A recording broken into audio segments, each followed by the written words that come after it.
is a question I've been asked many times. Why not? We do it. We do it with lesser life forms. We do it continuously. And obviously, at least our objective is to learn more about the life form that we're studying. I'm Dr. Roger Leir, and I've been doing research in the alien abduction phenomena. Myself and my surgical team has performed 10 surgeries for removal of objects from individuals who allege alien abduction. These are two specimens which were removed during a surgical procedure, and they were both encapsulated in a very dark gray membrane, which you could not cut through with a surgical blade. A laboratory was not told that they were surgical specimens. They have been likened to meteorite samples. There are numerous books and videos that certainly available today that were not available years ago. We now have a non-profit 501c3 organization called the Aliens and Scalpel Research. And we can now get grants from various scientific and non-scientific sources, as well as private donations, to help carry on the research. And the purpose of this, of course, the net purpose, is to get the information out to the public.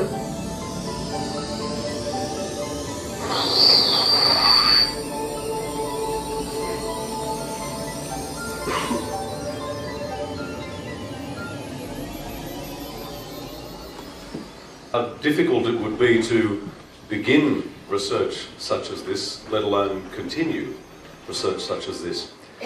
So please make welcome a man who is as brave a man as could possibly be sitting in this room to be investigating these sorts of things, Dr. Roger Leir.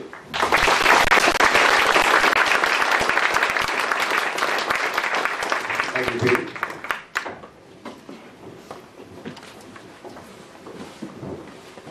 Well, thanks, folks. And first of all, I'd like to thank all those that were responsible for getting me here, Glynis and Diane and Mary and so many others that have been so kind and caring to me while I've had my stay in this really great country. Now, what we're going to cover today, as I said, is a tremendous expanse of work and things that I have done over the past few years in relation to the alien abduction phenomena. I don't do what John Mack does, or Bud Hopkins does, or John Carpenter, or Mary Rodwell. Those folks are all good folks, and they're interested in a different aspect of the abduction, which is the abductee and the story of what happened to them. This is all very important, but what I'm interested in is the physical and scientific aspects of the subject. You might say I'm interested in that which you can hold in your hand, the so-called smoking gun. And I have a lot of smoking guns. So the things that I'm going to talk to you about today, it's all true, it's all real, but don't come back to me if you don't like what you hear. Go back to the scientists that have looked at these objects, because all I am is in the capacity of the messenger. I am telling you what the reports say, and some of the reports are printed in the back of some of my books. Or you can get it by going to my website, which is alienscalpel.com. If you want to take notes on that, very simple, Alien Scalpel. It's all one word with one S. The other, you can get this material through a website for the National Institute for Discovery Science. Now, I didn't get into this subject to prove that this was a reality. It was the other way around. I got into the subject to disprove this and to prove that these objects were nothing except some mundane things that should not be afoot. And over about 40 years of podiatric medical practice, I've removed about everything that is possible probably to remove from the human body. Hair, paper, nails, bits of metal, coral, wood, whatever. So I've seen a lot of different things, but honest to God, I've never seen anything like these. So what we've done so far, as you saw in the film, we've done 10 surgeries for the removal of objects. So far we've removed 11 objects. One of these turned out to be a very expensive piece of glass. And I don't mean that it was expensive to produce, I mean that it was expensive to find out what it was. It was a very strange piece of run of glass by Dow Corning Glass Works that used sulfur in the glass, and the glass had both characteristics of crystal and glass. So it had its fool for quite a while, but as without the application of applied true science used in the proper manner, which should be used more often in this field and is not, can really do something to contribute knowledge to the entire world with reference to the UFO subject. Now, that's what I try and do. And also lately, I've been all over the world this year and for the past few years. My heart is not that good anymore, so next year I'll probably be staying pretty close to home, and you might not see me at conferences. But anyway, I want to warn you folks who go to conferences or have conferences here or listen to things on TV or read the magazines or the available UFO literature. Here's my warning, take it for whatever way you want. Anyone that gets up before you that's a researcher in this field or claims they are a researcher in the field, no matter what their qualifications seem to be, if they give you the indication they have the answers, then you better put at least one finger in your ear and turn around and leave, because we don't. And by using science as a tool instead of an enemy, we can find out a lot of things, and that information that is gleaned from scientific investigation belongs to every single person in this room, every single person in the state of Queensland, Australia, and the rest of the world. It's yours, and that's what I'm here to do. So again, there are people that walk among us that try and portray the fact that excuse me, they have all the knowledge, but they don't. It's okay to theorize. That's scientific and works well, and then you must really take the theory and take it into a lab and either prove it or disprove it.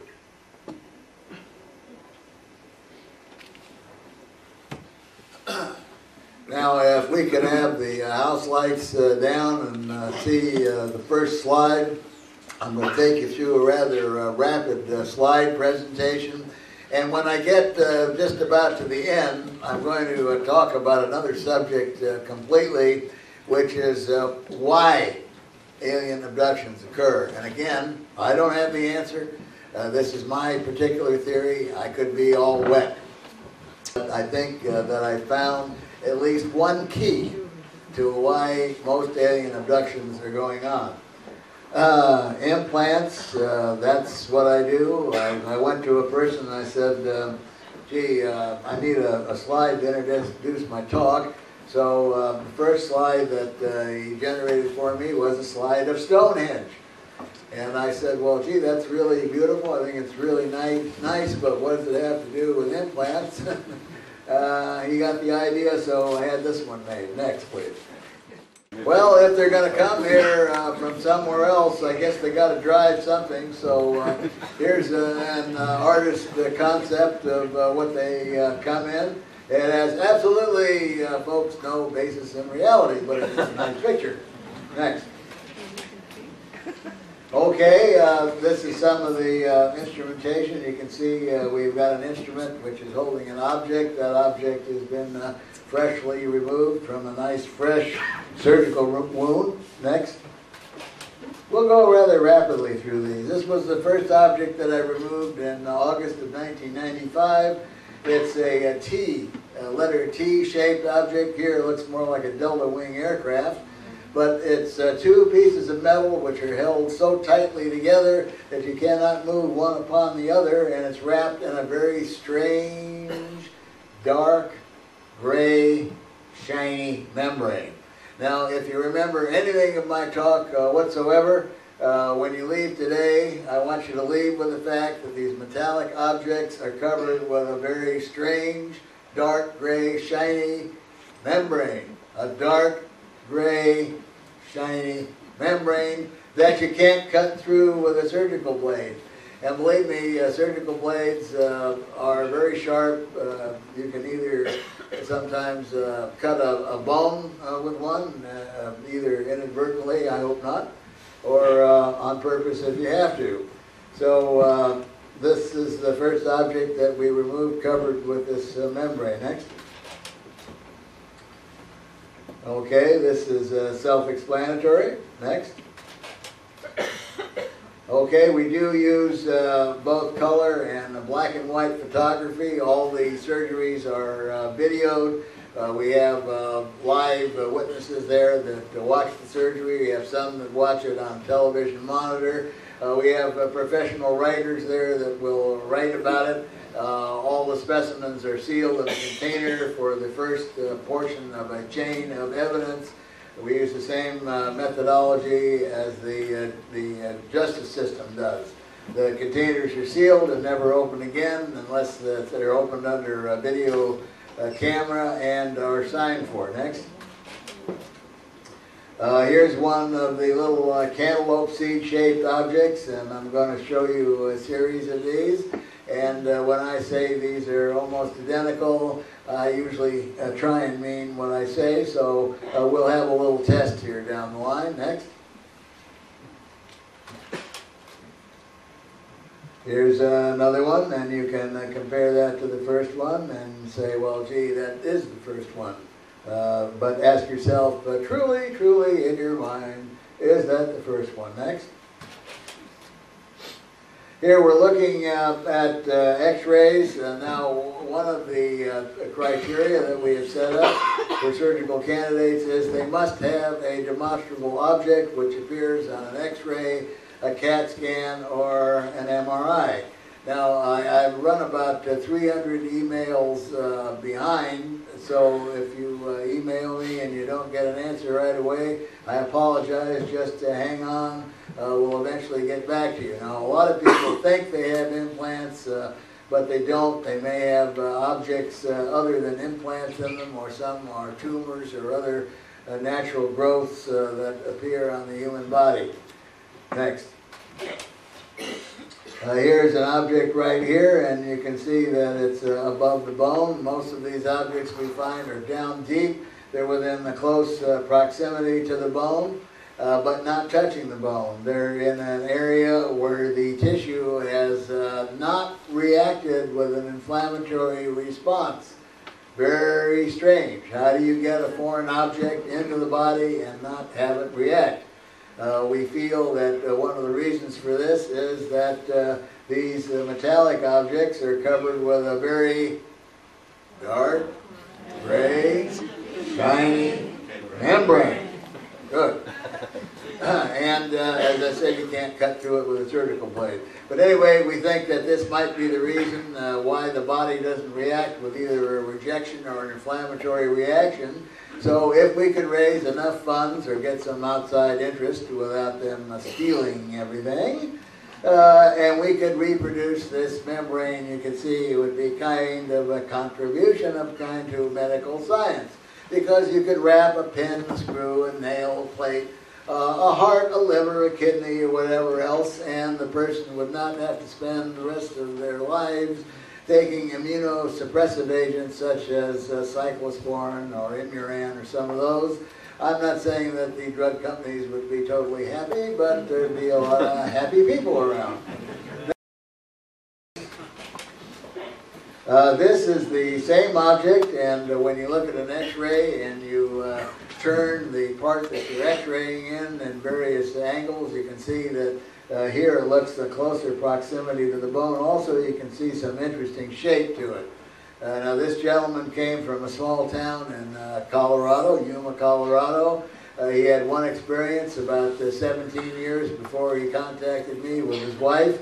They were driving down the street late at night, coming back from Denver to eastern Colorado. It was about 11:30 at night, no moon, dark, desolate area, and saw a light behind them driving a truck. His wife is a registered nurse, very qualified observer. He said to her, "Oh, is that a truck behind us or what?" And she said, I think it's an or what, because I think it's flying. And it caught up to him and started paralleling the truck coming over the tree area until they got to a clearing. And Tim then slowed down, came to a stop, and at that point this flying object crossed the road in front of him and came to a halt out in a parallel field to the left side of the truck. The driver, Tim, looked at it and turned to his wife, and they both looked at each other rather quizzically, and he said that he had an urge to get out and find out what this was. Well, that's the last thing he remembers. No, not quite. There's one more part. He saw a light come on. Actually, one light right on top of the other. It filled the cab of the truck with this very brilliant bluish-white light, and then the next thing he remembers, both hands are on the steering wheel. He turns to his wife and said, "Well, I think we should go to town now, dear." So they did. They proceeded on home, and when they got there, things just didn't seem right because 3 hours were missing. Now, strangely enough, because the guy is a cement contractor and because he had 3 young daughters that were going to school and they lived in a very small farming town, he didn't want the word to get out that he saw something weird, you know. So they didn't tell anybody. Nobody. Not the rest of the family, the neighbors, the church, nobody. And then one day, about 17 years later, he smacked himself on the thumb with a hammer, and he thought, well, gee, maybe I broke my thumb. So he went to the local hospital and had an x-ray taken. The doctor saw this in his arm, and he said, no, that's impossible. I've never had anything like that to happen. I can't have anything in there. And the doctor said, yeah, well, Tim, there it is. You got it. Fortunately, your thumb was not broken. So he began to think about it, and something clicked in his mind, and he related that immediately to the experience that he had so many years ago. And it was after that that he was able to contact me. He seemed like a very compliant person. Sent me the x-rays. We showed it to our radiological consults, and came to the conclusion that there was a foreign, what appeared to be a metallic foreign body in the wrist area. And so we invited him if he so wished, and we don't do this on anybody unless they wish to have it done. Also, another portion of the criteria is they must have some kind of distress, either physiological or psychological distress. We don't go on fishing expeditions in people's bodies looking for foreign objects where nobody is being bothered by it. So they have to have, as I said, a connection to some kind of a UFO event, conscious memory, abduction. We don't want anybody to have undergone regressive hypnosis prior to the time when we do the surgery. Why? Simple. We don't want the criticism. We don't want to be accused of putting false memories into somebody's head. So afterwards, once the surgery is done, if they wish to have their memory enhanced and they want to undergo regressive hypnosis, we supply them with an individual such as the ones I mentioned, Bud Hopkins and so on, and they get it done, and then we record that enhanced memory as part of their file. But as I said, I'm not here to look at UFO abduction stories. I think they're all fascinating. I think they're all tremendously interesting. But it's this kind of stuff I'm interested in, physical evidence. Next. Okay, when I first started doing these surgeries, we did the first procedure in an office with a general surgeon assistant and a number of other people there, but we didn't have any time-saving devices. Now we do. This is called a C-arm, and This costs about $1,500 a day to rent, so you can see these surgical procedures are not cheap. Yet we don't charge the individuals a penny for any of this work. We pay for their medication, and we pay for their post-op care examinations and laboratory. All they have to do is qualify and get themselves to us. We don't go to them. Next. This C-arm device we can use to actually look through the part where the object is, and then the surgery procedure is recorded on these two television screens. This is an instrument here, and you can see it approaching the object. You can see it when it clamps the object, and we bring it forth so it's visualized, and then dissected free from the surrounding tissue. Also, when we've sent these in for analysis, as I told you, that there is no evidence of inflammation, but what I didn't tell you is that the tissue is loaded with a certain type of nerve endings called proprioceptors, which are not politically or anatomically correct for the area. Next.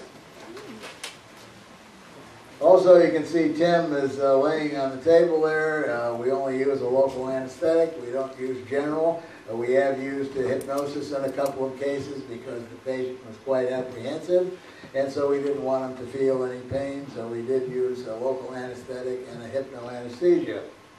Next. This is the object that we removed from Tim, and we have 4 of these that looked, as I say, almost exactly the same. We call them little cantaloupe seed-shaped objects, and they are metal rods, a few millimeters in length by a few millimeters in width, very similar to sometimes a very thick lead pencil, lead type piece. And they are covered with this very strange, dark, gray, shiny biological membrane. Okay, next. There it is on a surgical sponge. This is not the kind of sponges, you know, you get off the bottom of the ocean. These are gauze pads. Before I started doing any of this, I researched the literature and wanted to make sure that the objects were safe in the first place after we took them out, because there had been a few people before me that supposedly removed objects, except nobody came up with anything. All there was talk about, oh, it turned to vapor, turned to powder, dropped on the floor, my dog ate it. You know, just all sorts of things, but nobody really came out with any. So I wanted to be safe, so I thought, gee, what is a good thing to preserve these objects in? So I thought, well, maybe a piece of the person that it came out of would be a good thing, and what's an easy thing to get from the body that we could use? Hey, how about blood?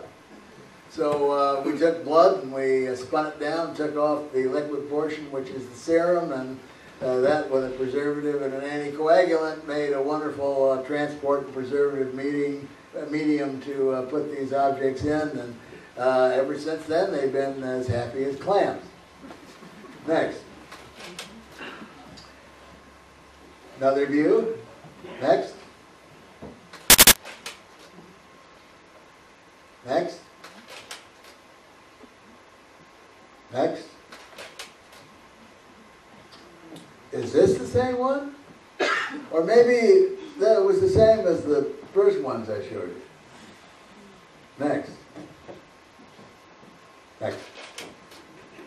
Hey, how about this one? Is that the same one as the other one? Let's take a poll. How many think all these are the same one? Nobody. How many? Oh, we have one person. How many people think they're all different? Well, you're partially right. Next. How about that one? Is that the same as the one we just saw? How many say that's the same as the one we just saw? One person. Next.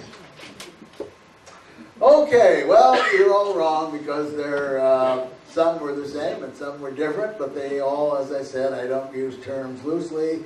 They look pretty much exactly the same.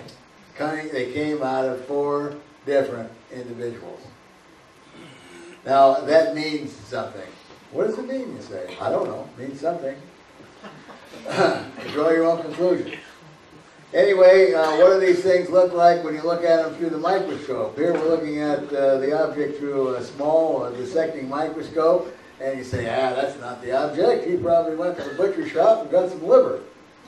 But no, it's not liver. That's what the membrane looks like underneath the microscope. And, excuse me, when we were using magnification techniques such as the atomic force microscope, we found that we couldn't keep these objects in serum because serum has an occasional blood cell in it. And you can just imagine if you were looking under great magnification and here come this giant blood cell swimming by, you wouldn't see what was underneath. So we found that we could take them out and put them in sterile distilled water. Let me show you what happens. Next. This is another shot, just come out of the serum. You can see it's very smooth and shiny. Next. Aha! What happens when you put it in sterile distilled water? The color begins to fade out. It gets this whitish color. And in this portion, you can see through it. And what you're seeing is the metal that's inside. And not only that, but the membrane becomes soft and you can cut through it. Next.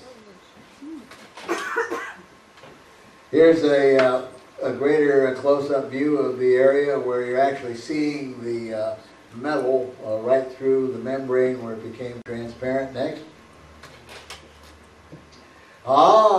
We discovered something else. On one of these specimens, actually we have three specimens that have this little area, and these look like little egg sacs. What a strange thing to find. Next. Again, these little sacs. What would that be doing on a membrane wrapped around a piece of metal material that came from the inside of the body? Next. Again, you can see these. Can everybody see these okay? Okay, we had a little French biologist who had a PhD in biology, and she was also a physician. And she said something like, and pardon if I don't do this correctly, but she said something like, "This is the strangest thing I have seen come from the human body." And you'll see pictures of her. She's kind of a cute gal. But we had another scientist lady who came along and said, "I'll tell you what, I'll donate a microtome blade." You all know what a microtome is? It's like a meat slicer, it slices up deli and stuff. But what you do is you take your specimen and you freeze it in a block. And then when it's frozen in this block, you can put it on this microtome slicer and you can slice through the frozen material, and it makes very fine slices that you can then put under a microscope and you can look at it. So, and these blades are extremely expensive. So this one scientist said, "I'll tell you what," she says, "I'll donate a microtome blade if I have your permission to take a piece of this off and slice it up and look at it under a microscope." And I said, "Well, darling, you got it." So that's exactly what we did. Next. And here the material is being sliced off. Egg sacs. Next. And here we begin to see what it looks like as it comes off. Next. And this, changing horses for a minute, this is the object again. This is the metal that's inside, and then the membrane has been totally removed. And as I said, we found that when it became soft, you could totally separate it from the metal, except when you look at it through even higher magnification on a scanning electron microscope, where you can see part of this membranous organic tissue has been anchored into the metal. Next. Now the way that we get the outer coating off is to use an abrasive material. It's kind of like sandpaper. except it's in a liquid slush form, and it's abraded across here, and inside you'll see there's a very shiny metal. Next. More of the same. Next. See how shiny this metal is inside? This outer coating is around here. Next. Now also you can see these abrasion marks. These are not normal. This is not part of it. This is where the area has been abraded or sanded, so to speak. And this is what it looks like under magnification. Next. Next. Now, this is when you cut through these sacks and it's on water, some stuff comes floating out. And guess what that stuff is that's inside these sacks? Anybody want to take a stab? Guess? Strange grey. Oh, that guy is a good learner, but no, you're wrong, sir. Anybody else? What do you got to lose? Take a guess. Blood? No, not blood. Yes. What? Yes. Mucus? No. Egg. Oxide. No. I'll tell you. It's oil. Oil. Yep. Standard Oil found out about this, and I'm dead. No, it's oil. And what a strange thing to be found in sacks attached to a membrane that surrounds a piece of metal that has been taken out of the human body where there's no scar for it wherever it was put in. High strangeness. Next.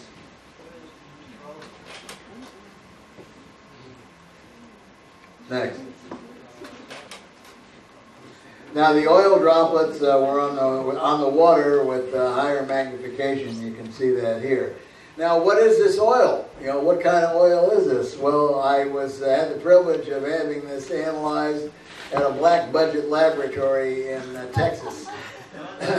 And the guys were very interested in this kind of stuff, but the lab director was kind of ticked because he stood out in the hall like this, and all these scientists who are on the payroll to do black budget work for the military and the U.S. government are in this little room crowded around this stuff looking at my stuff. So it doesn't make the laboratory director happy.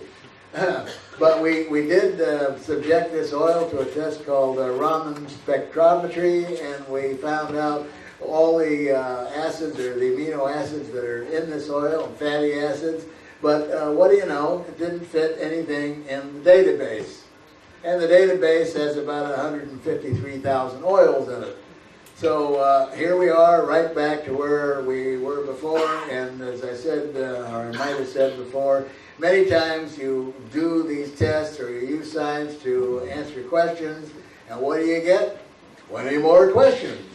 So that's why I don't have all the answers, and if I stay alive and keep pursuing this, maybe down the line you'll have me back someday and I can answer these questions. Next. Using a scanning electron microscope, the amount of kV, this is 20 kV, is the force of the electron beam which is going into the object. So here we're looking basically at the surface, and you'll see these strands come off, and these strands that come off are biological tissue that have been anchored into the metal itself. We have no known human technology for doing this. Next. These are just some slides of some of the laboratory equipment that's being used. Next. Next. Let's see, yeah, good. We'll focus on that. And this is the gal I was talking about, and she's a very brilliant lady. Next.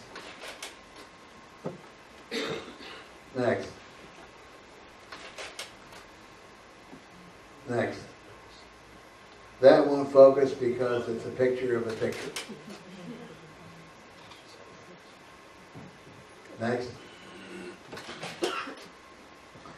Okay, now we're going to stop with the slides right there, and I'm going to show you a short video of one of the procedures that we did with the object that was removed from Tim Cullen. He's the fellow you saw laying on the table. He's the fellow with one of these little cantaloupe seed-shaped devices. He's the case I talked about from Colorado. Now this guy was very interesting because he was mad. He was sort of a simple, hillbilly type person who represented a very large brain. But he was mad because he said nobody had the right to do this to me. I don't care whether they came 10 trillion miles through space or they didn't have my permission. They didn't have my permission to put this in my arm. So he was mad, and after the surgery was done, he went back to the small town in Yuma, and he went to two churches. One was the Catholic Church, and another was the Lutheran Church, and he presented this material on two different Sundays. He did a public presentation to the congregation, and he was extremely well received. And it got into the small 128-year-old newspaper, the Yuma Pioneer, and then that was a front page story that was picked up by the Denver Post, which is a very conservative newspaper, and they printed a small one-page article. So that's the kind of guy he is. Now I'm going to show you what his object looked like when we put it on the bench, and we use magnetic. Remember, these objects are highly magnetic to begin with, but we'll put a magnet over it, and I'll show you what it looks like. So go ahead and run that video number 2. Here's the object, and you see how nicely it flies up to the magnets, goes quite a distance. Now we'll take it back out again, and we'll put it on the lab table, pass the magnet over at a particular distance. What you're going to see is these two little things. I hope you can see it from the back of the room. Two little things come out, like two little antennae, and when they move the magnet back and forth, they wave back and forth with the object. Hello, magnet, hello, hello. Isn't that kind of a cutie? Well, that's the one that came out of Tim's arm. Now, yeah, it'll jump right up. We have one, I think, in slow motion here. Hey, bingo. Hello. So we took this object to the same Black Budget laboratory in Texas, and they did a scanning electron microscopy, and you can kill that now. And what they found was, if it's highly magnetic, you would think that it would contain what? Iron, right. Well, it did. Very high concentration of iron. So then we did another test on it called an X-ray diffraction examination. Does there anybody know what that is? No one? Okay, X-ray diffraction looks at the molecular structure of a particular metal, and all metals are structured with an arrangement of atoms, arrangement of molecules, and they form a crystal. So every pure metal is a crystal, and that's the way metals are supposed to be, and that's the way they are found in nature. Now, if somehow you look at the metal and you don't find any arrangement of atoms, that metal is then called amorphous. Amorphous. Morph meaning form, a means without. So this is a metal without form. So here we have a high concentration of amorphous iron. Well, you don't find amorphous iron in nature, and I thought you just didn't find amorphous iron anywhere. But being at a Black Budget laboratory, do you all know what I mean when I say Black Budget? Yes. Yeah, okay. You should. If you're here, you should know what the Black Budget is. 98 billion was last year's U.S.'s Black Budget. Money that's totally unaccounted for, as a side note. But anyway, they look at this, and I found out that, hey, guess what? We know how to make amorphous metals. Now, don't ask me what we use it for, because I haven't a clue, and they weren't going to tell me. But that was a concession. They even told me that we know how to make it. But one of the things we don't know how to make, and so if a black budget laboratory doesn't know how to make it, then it's not in the purview of the field of science. We don't know how to make it magnetic. So here again, they're all crowded in here, this little room, looking at this magnetic iron, which is amorphous. And again, the lab director's out in the hall with his hands on his hips, because these guys are getting paid to do this secret stuff, not be in here looking at UFO material. So you know, you can catch a certain things about this. So anyway, that's one of the things that we find, and it's just one of the mysteries. Again, why do these have amorphous metals? Why are they magnetic? I often get asked, what happens, in the body? Can you detect anything? Are they putting anything out? The answer is yes. We found in several cases that they put out an electromagnetic field measurable on a Gauss meter of about 6 milligauss. And if anybody's into electronics or radio, you'll know that's a pretty strong magnetic field. When they're taken out of the body, they don't do anything. Also on an instrument called a trimeter, we get a mid-range reading on a combined scale, electrical scale, and magnetic scale. And that's also a pretty strong reading. We have an electrical engineer that we've used, and he has designed a special probe that's connected with an oscilloscope so we can read the wave and see what it looks like. And he says there's a good indication that there's something going in and there's something coming out. So obviously these objects are in communication with somebody at some distance. And before you ask the question, are these locator devices? In my opinion, that's nonsense. Because for two primary reasons. If we're dealing with an intelligent critter from elsewhere, extraterrestrial, extra-dimensional, time traveler, or all of the above, I don't think their technology requires some kind of instrument to tell them that they're going to be able to track a being. And we know now enough about DNA to suspect that, is Bill Chalker still here? Yeah, Bill's here. He's probably the one that's better on this than I am. But we know there's a good possibility that DNA contains its own sub-electrical signature. And so if you're in advanced culture and you've got the instrumentation, you don't need devices to track beings. You can track them all over the world. That coupled with the fact that I have a case in Brazil where a lady has an object in her foot very similar to what we had in the first case.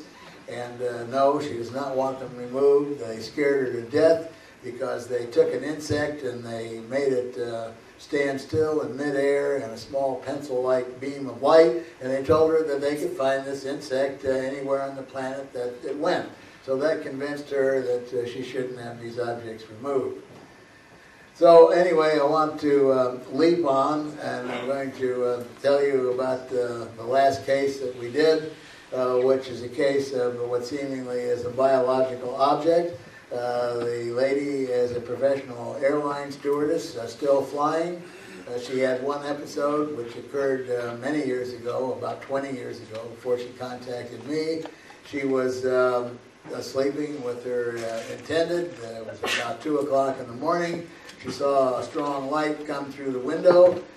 Nice big bluish white light, and she tried to wake her boyfriend up. He wouldn't wake up, so she got up, went to the window, she says, and looked outside. She saw a circular hovering craft. What would you expect, a streetcar?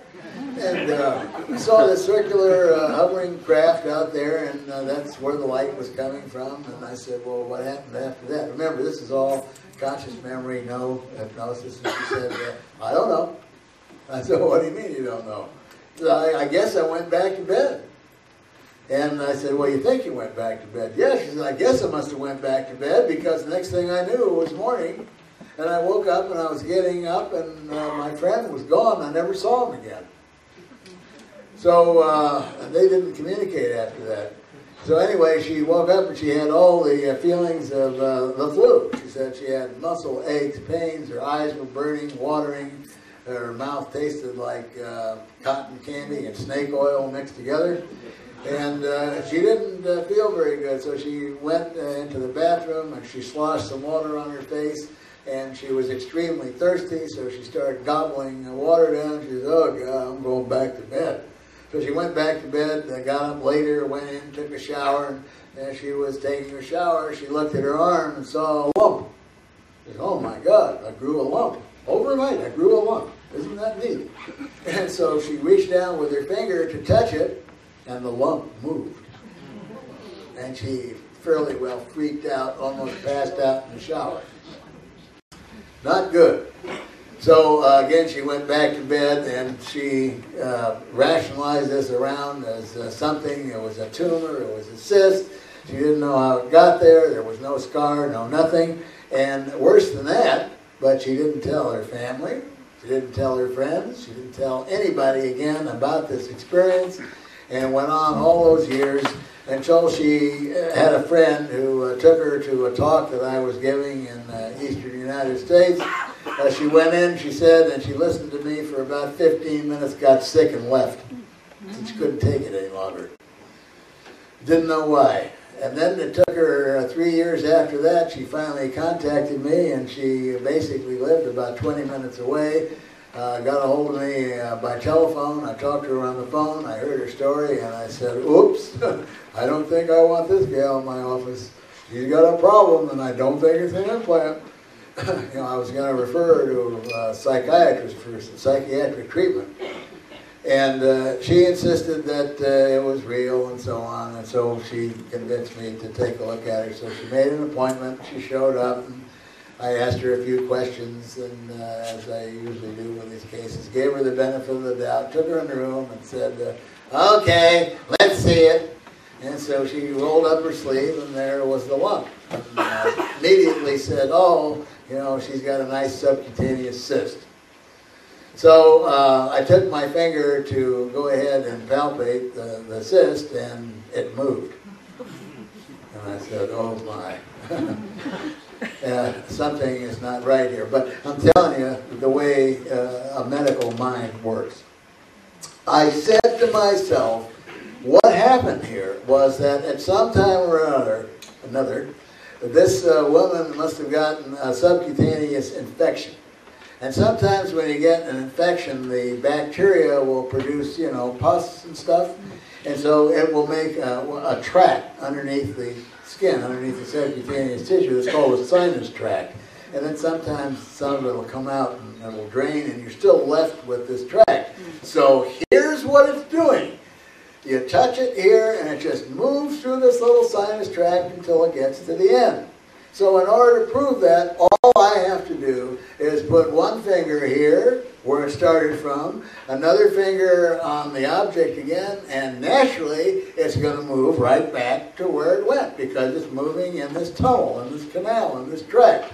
That's how the mind works. So I put one finger here, I put the other finger on the object, and it went whoop, in another direction. Now you'd say, usually you think, well, maybe that's a clue as to something is strange.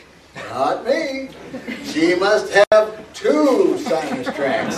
And by God, I got 3 fingers. So I put one here, I put one there, I put one there. And I touched it again, and it went whoop. Ran out of fingers. It would move anywhere within a circle of about 2.5 inches. Now, if that wasn't bad enough, when I started playing with it, and really, at that time I had been in practice for about 37 years, and I'd seen a lot of things, this was beginning to freak me out, folks. I put my finger close by the object, and it would come to my finger, like, doggy, and it would follow my finger around her arm. Great thing. I guess you could sit there and play with that all day, as she had done for many years. But, was it causing any pain? No, but it was certainly causing her a lot of psychological distress. And if I had the time, which I don't, to tell you the strange set of synchronicities that allowed us to operate on this gal, you would be as freaked out.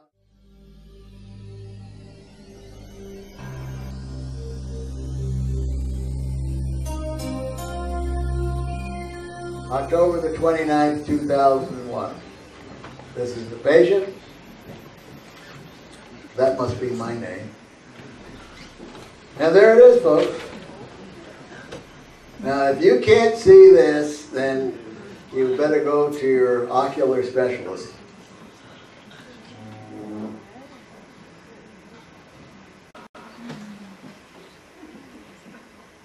Close up. Hello. Take me out for a walk.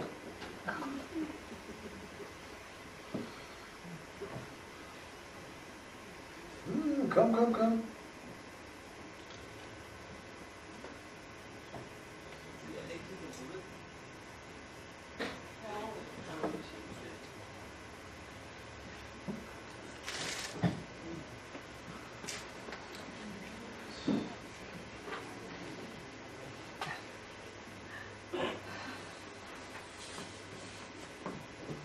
Now, this is for the purpose of withdrawing blood so that we can spin it down and put the object in it. Use the serum. Same preparation for all these cases. Now, what you're going to see here, if you're not used to looking at surgery, most objects, when you remove them, you've got to dissect them free because they're attached to the surrounding tissue. When you see this thing come close to the surface, you'll see that all he does is reach in with an instrument, clamp it, and take it out without any resistance. Also, it was kind of sneaky because we had to hold it to get the thing to come to Papa. It didn't want to come.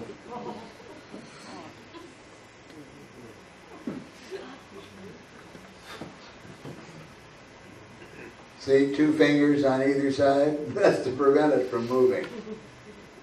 We're going to get you. There we go. See, no resistance whatsoever. Comes right out. And it's about as big as a large pea. It's yellowish in color, very smooth, and it's a bivalve. It's in 2 sections connected in the middle like a clam. And on either upper end, you might say it has a dark line. We don't know whether that's something metallic or whether that's totally biological too. Now, the only test that we've done on this so far is some very superficial testing, and that superficial testing has told us that the surface is a very smooth cellular-like structure with well-connected cells. There's the wound, it's closed up, gets a little patch over it, and the patient went on the following day for a flight, and she got along very well. We're going to take the object now and place it into the container of serum. We'll then close it up, put a label on it. The label will be signed, sealed, and the next time it will be opened, it will go through another visual process and signing process and so on. That's called a chain of custody or chain of evidence. Okay, if we can chop that off right now, we'll go on to the next subject so I can, I hope, quickly conclude.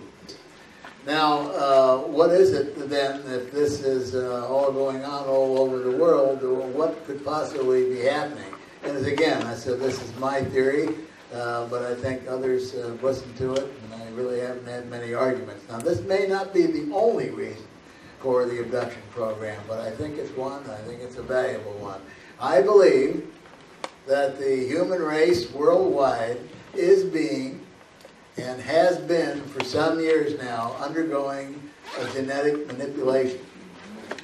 And I think this is evidenced by the children that are being born within the last 40, 50, or 60 years. They are not the same children, they are not the same humans as myself or somebody that's older. And this is evidenced in many different ways because a lot of different people, and you're going to hear a lot about it from Dr. Richard Boylan. He's going to be talking about the star kids. And there's been numerous names: star children, millennium children, indigo children, advanced children.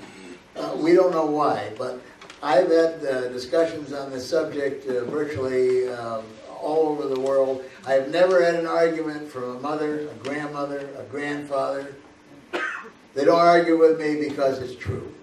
The children are different. They can not only do things at early ages, but they also have abilities that are far beyond what we used to be able to do. And some of us right now sitting here in this audience that are in this category can probably do these things, but they don't even know that they have the ability to do them.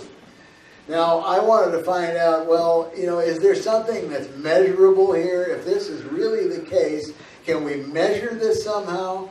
And so I came to the conclusion that there is a possible way. So what I did was I took 17 functional growth characteristics, and I measured them over a period of 40 years, from 1947 to 1987. And I did not choose 1947 because it was the year of Roswell.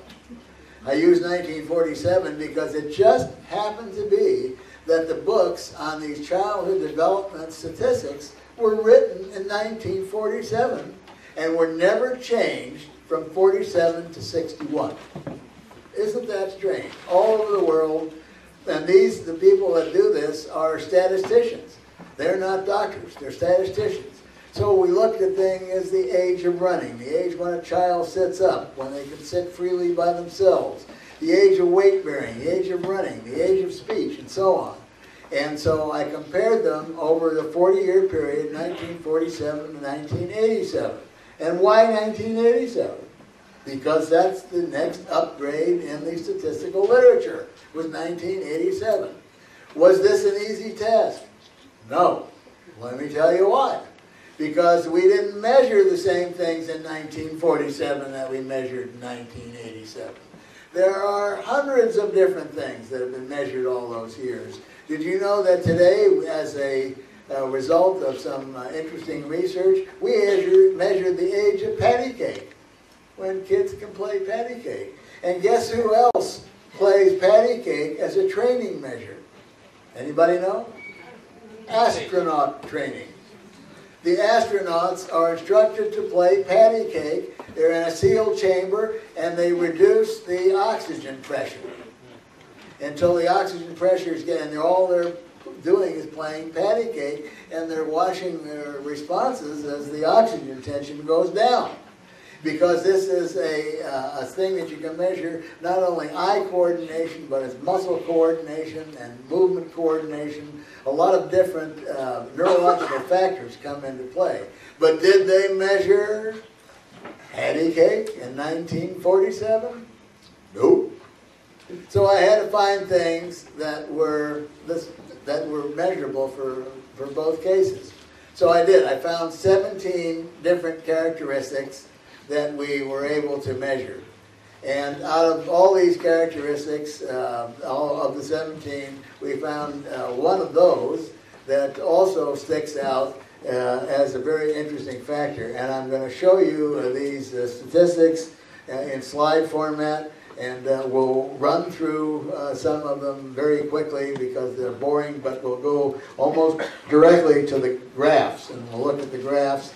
And you'll see this, and just think about it. So, could we show those slides now, please? Yep, the other graphs.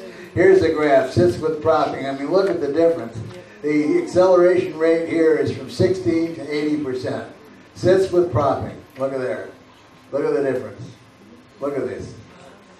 This makes it very apparent. Go ahead, functional activities. Next. Okay, take a look at these. 16.67%, 66.67%, 33%, 80% obeys commands, 80% accelerated change. Next. Graphed out, you can see it. Next. Complex sentences, attempts to stand, bear weight, 62.50% accelerated change. Age of walking, 38.89%. Look at this. Runs well, 24 months and 24 months. 0% change.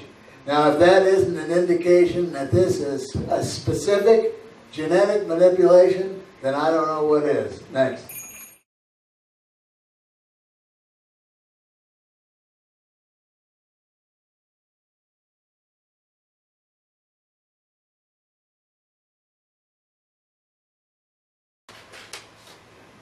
Okay, if we could focus that a little bit better. Here are some of the raw statistics, and as I said, I'm not going to take the time to go through all these because we have some graphs that illustrate it better. So let's just go on by these. You can just go by slowly. You don't have to go that fast. Look slow. Sorry, I'll go back. That's all right. Can you see those front and back? If you can read one or two a page, well, that's all you need just to get the general idea. Next. Next. Take a chance. It's the switch. Okay? It's the switch. Don't touch the switch. There's something wrong with the switch. Why don't you don't touch the switch? Okay. Safe. Okay. Next. Faulty switch, folks. Faulty switch. Yeah. I've heard that before. Next. Especially when I was a young child. Faulty switch, my dad said. Next. You can catch some of these statistics, the ages. Next. 48 months, hops on 1 foot. Next.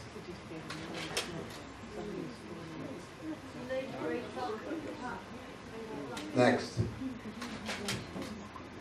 Here's a book that was written in, is this the one, 1961? It was updated in 61, but it originally came out in 47. So between 47 and 61, there was no change in these figures. And you can see what things were like in 1947. Some are rather unbelievable. Poles and stands, 12 months. 6 months, turns head. Go ahead. Next.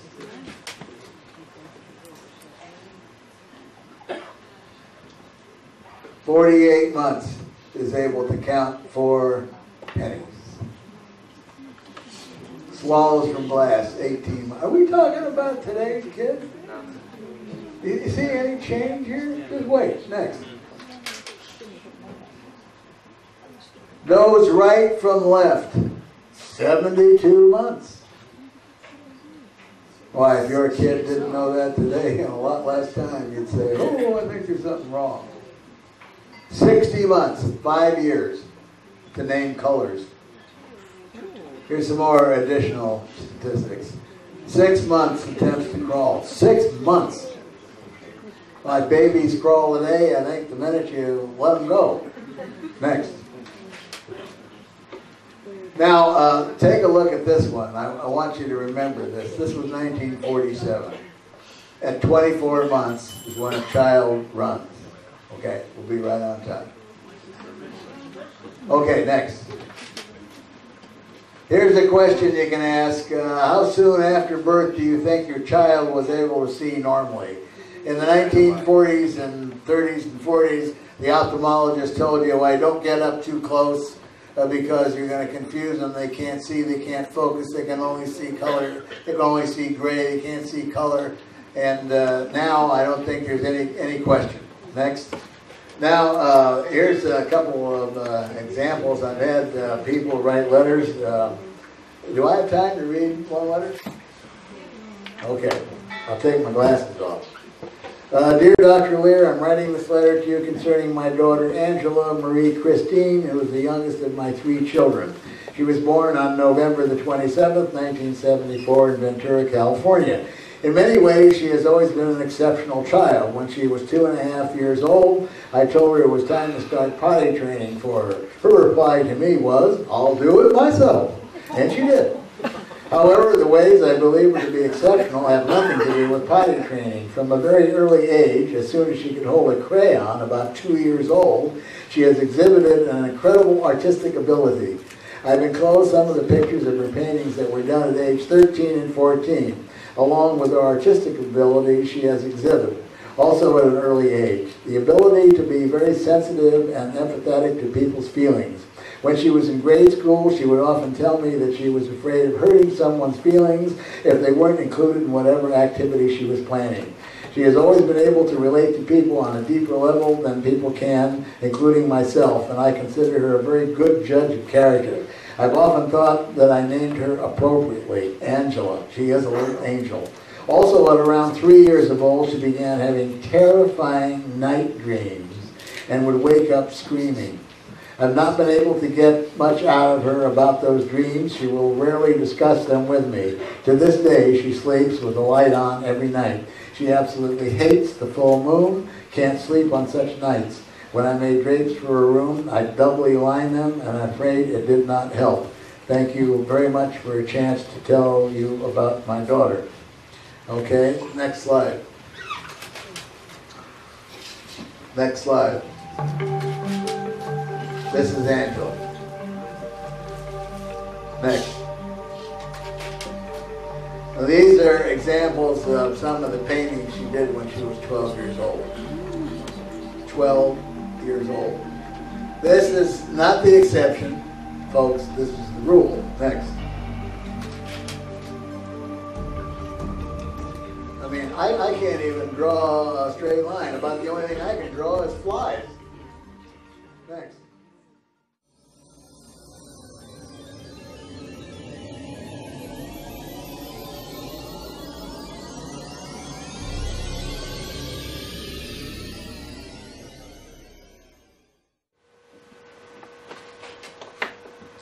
I'll just introduce everyone real quickly. This is Mike Rogers. He was the crew boss at the time, the oldest one of the group.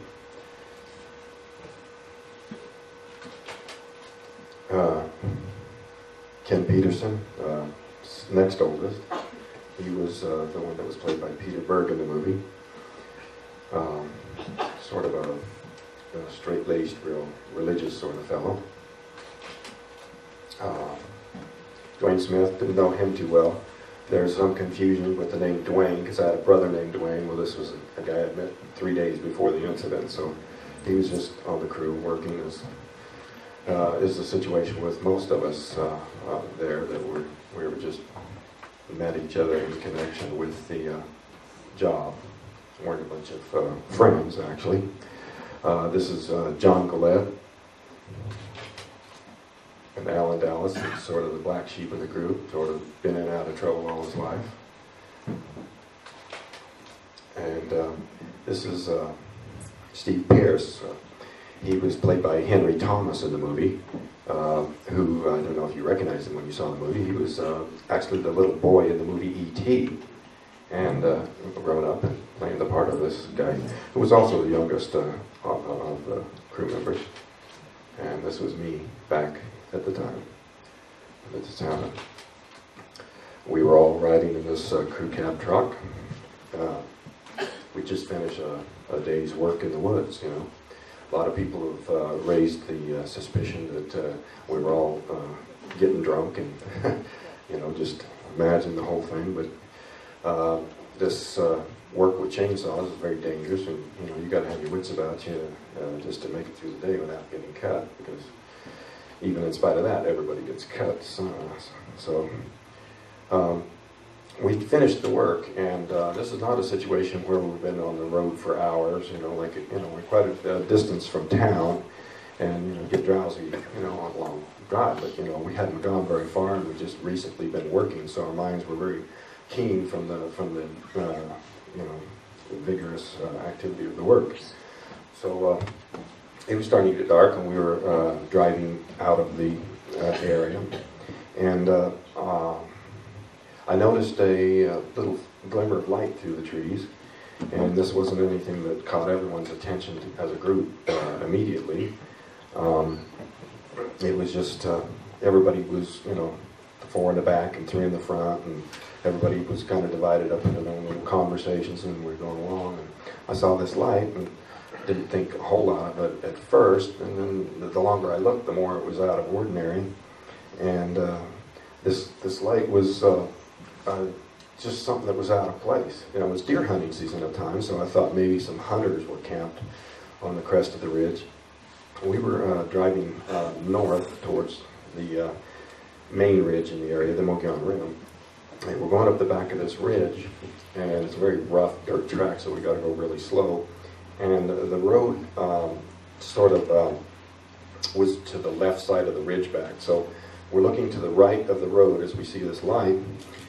And you know, I realized that the light was coming from a point higher than ground level. So, you know, although it was deer hunting season, I was thinking that maybe there was someone camped there. That explanation didn't pan out. And one by one, these little conversations in the group were, you know, ending, and people must have been looking where I was looking. Although they didn't say anything at first, and then we started commenting, what's that? What's that? There, you know? And like in the movie, we thought maybe it was a forest fire or something. Now in the movie, they had a reddish glow to it, but it was actually, see, we compared the color like that of iron coming out of a blast furnace, but you know, we were talking white hot, you know, just incredibly bright the way steel looks when it's just about as hot as it can get. So they had this molten look to the craft that in the movie that wasn't accurate, but once we, you know, realized that this light was coming up, you know, from a point higher, I thought, oh, maybe a crashed plane, you know, hanging up in the tree. And we were asking, what is this? But, you know, it was so dense that we couldn't really see the source of it. But up ahead on the road, you could see light washing across the path that we were on. And so I was thinking, you know, we'll get a look at it up there because there was an opening in the trees. And when we got around the trees to where we could see it, it was just right there. This is the map of the state of Arizona, and the ridge that I'm talking about, the Mogyan Ridge, it's a great big cliff going east-west through Arizona, very high area. And a lot of people will think of Arizona as being something that's all cactus and like that, but there's the largest ponderosa pine forest in the world. So there's quite a lot of trees in northern Arizona. And then an inset map on top of that would be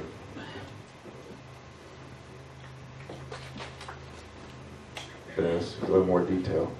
Shows the position of the town in the upper right is Heber, that's the county seat and where all the law enforcement people were coming from. Shows the town where we were from, coming out from, Snowflake, and then we drove all the way out and way back up into the forest where the incident happened. Anyway, back on track. There we are. This object was just hovering there. A lot of people tried to explain this away as being the planet Jupiter. You know, they go and look up the astronomical charts and they say, well, what was in the sky that night? And, you know, what could they have mistaken this for? But, you know, this was less than 100 feet away. There was no mistaking anything. You know, Alan Dallas, one of the guys in the back, yelled, "It's a spaceship!" right off the bat. And, this thing was hovering in the sky, and I yelled for Mike to stop the truck. At least I think it was me. They say it was me. I don't remember saying it, but I threw open the door of the truck and I started towards this, thinking that it would leave before I got there. Now, very often on the way to work, we'll see wild animals or something, and we'll point it out to the other men. Say, "Hey, look over there." And by the time they look, if they're quick, they might catch a glimpse of it and it's gone. So, and that was kind of the situation with the bear. You know, it was already running away, and it was, you know, I was getting out, and it was really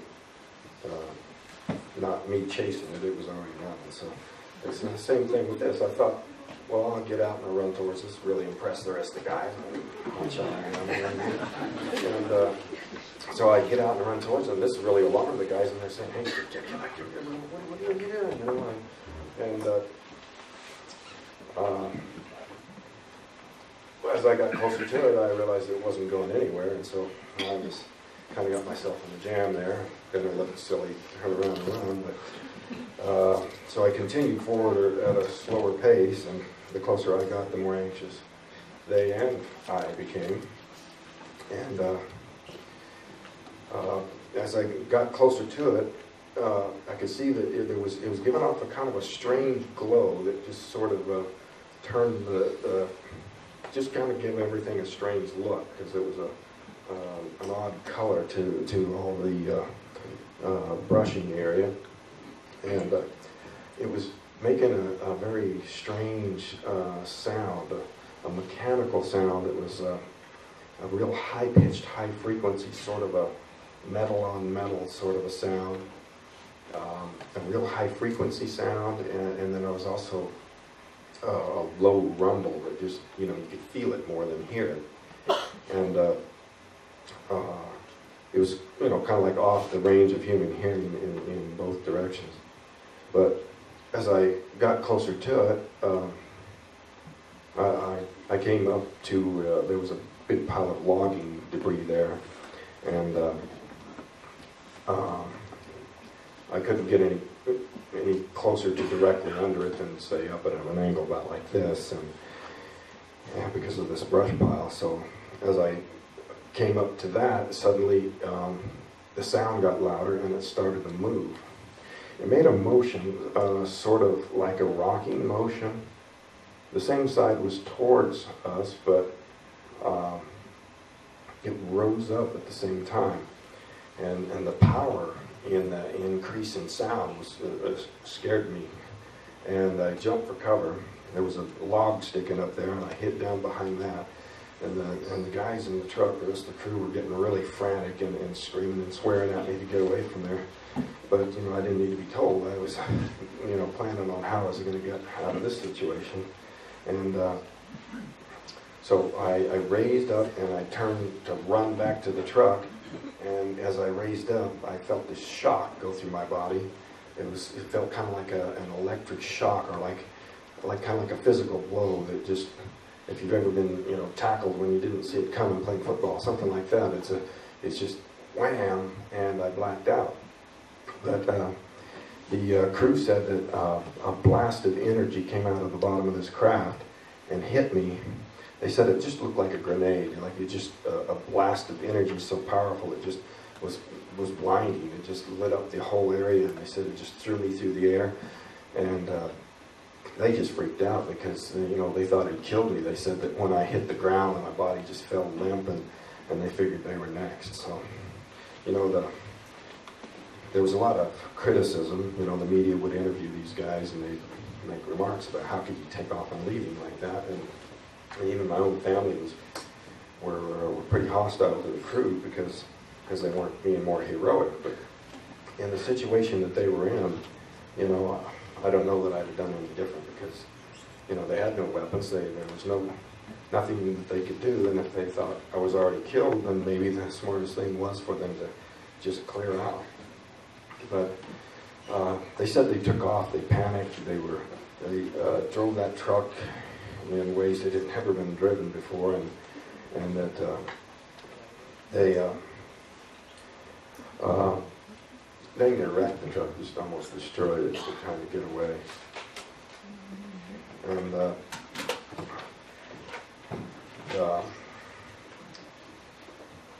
they were just so panicked that it took them a while to kind of get their wits about them. But then when they could see that they put enough distance between them to where they couldn't see the thing pursuing them, they stopped, and they said they had this big argument and screaming match. It was really crazy. They yelled back and forth, and were trying to decide what to do. And for some reason, we're going to try to build a fire. I guess it was just the psychological security of it. But they were starting to do that, and then they looked up towards the railroad, and they could see a pickup, a camper, or some maybe deer hunters passing through up there. And so they said, "Hey, let's go get them. Maybe they got some guns that can help us." So they threw everything in the truck and took off again, and tried to catch the hunters, but they weren't able to catch up with them.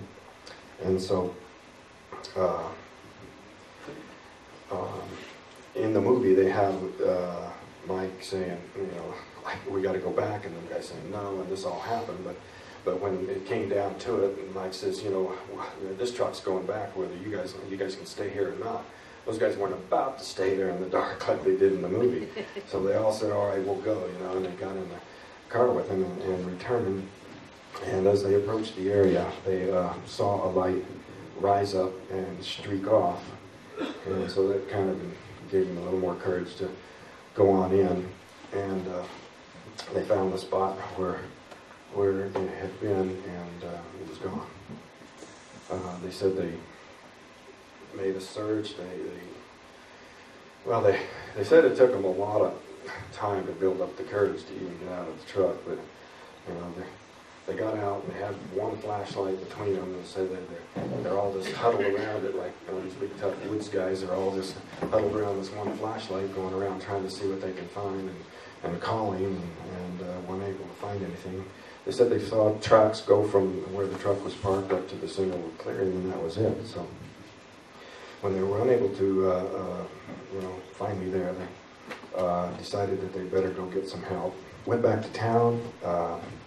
There was a lot of argument about what to do. They were saying, nobody's going to believe this. Let's just get some friends. We'll go back and some guns, and you know, and make our own search. And Kim Peterson, the religious guy, he says, no, we got to be straight with this about the start. You know, we'll just report it and let the chips fall where they may. So Alan was against going to the authorities, but they finally decided they would. And unlike in the movie, where they had Mike making the call, it was Kim Peterson that called the authorities. The deputy came down and they started explaining things, and you know, it was interviewed later, and the sheriff was called from the county seat. He came down, and the sheriff and his next in command, the undersheriff,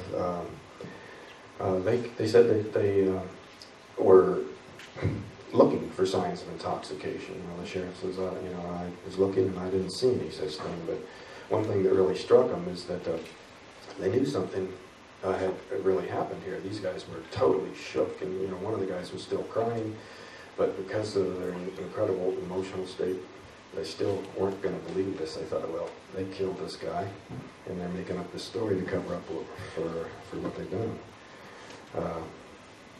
But they knew they had a serious case here, and the sheriff classified it as a missing persons, and they organized a massive search. That night they returned, they couldn't get some of the guys to go back. They just would not go back, and never have gone back. They just refused to go back there, and wouldn't ever. One of the guys, you know, for years afterwards, I heard that he didn't even go outside at night, but it was pretty traumatic for everyone. But in spite of the fact that, you know, later Dwayne Smith was saying that Alan Dallas was, you know, the most scared, and that he was, what Dwayne said, kissed his knees because he was hiding down behind the level of the door, and, you know, was afraid to even peek over the window much at what was going on. Alan was one of the ones who returned, and Dwayne wasn't. Dwayne Smith wasn't. So I got to give credit where credit's due. Those guys did have the courage to go back. Of course, they were with the lawmen and who were armed. They made a search, and one of the undersheriff was an expert tracker, and he was unable to find any sign of anything except, you know, the tracks going in the middle of the clearing. And this was the same situation the next day when they brought out the massive search and rescue team, the Silver Creek rescue team, the Forest Service, a lot of civilian volunteers, of course the Sheriff's Department. They had over 50 men, some on horseback, combed the area, made, you know, wide searches where, you know, people were spaced equally across there. They had some rather strange situations. The tracking dogs, of course, were unable to find anything except the trail from the truck to the middle of the clearing, and that was the end of it. The horses were acting very strangely, and they were behaving oddly, and so one of the horses just bolted, and they had aircraft crisscrossing the area. They just combed the area. I mean, this was a search that went on for 4 days. During this time, there was a man that Mike noticed had a Geiger counter. You know, he was checking the scene there at the clearing, and Mike came up to him and he said, "What you doing?" And the guy acted real hostile. It was kind of strange because this Forest Service guy, you know, Mike had been the crew boss, and he'd been doing these government contracts for years, and he'd never seen anybody, this guy, in the area at all before. But and you'll also notice that in the credits to the movie, there's a credit for Geiger counter man, and this was a scene that was filmed and never used for some reason. Anyway, they said, "You find anything?" He goes, no, this is just background radiation. He says, "Well, how about testing us, you know?" And so he tested the men and didn't find anything. He says, this reading right here is just the same as background, 1.5. And he says, a real reading is like this. And he put it up to his radium dial watch, and the thing went up to 3. So they said, hey, how about our hard hats? You know, we washed and showered and changed our clothes. And since then, but our hard hats, test them. So he brought them over there. Reading goes up to 6. And the guy looks at him real funny, puts his equipment away and walks away. It's a very strange reaction that was rather curious. We never did get to the bottom of that. But there was a lot of things of that nature along the way. During the search, some of the searchers were making accusations, some of the lawmen, towards the men about, come on, where'd you hide the body? And so the men were saying, hey, we're telling the truth and we'll do anything it takes to prove it. So they volunteered for sodium pentothal, lie detector tests, anything that they wanted. And so the law enforcement men set it up. This is Sheriff Gillespie. And they brought in the state police polygraph examiner, Cy Gilson. He's the top expert in the state, and probably one of the top in the nation at the time, one of the top in the world presently. And he tested them in, and they passed. So now, what are they going to do? You know, what happened to the murder theory?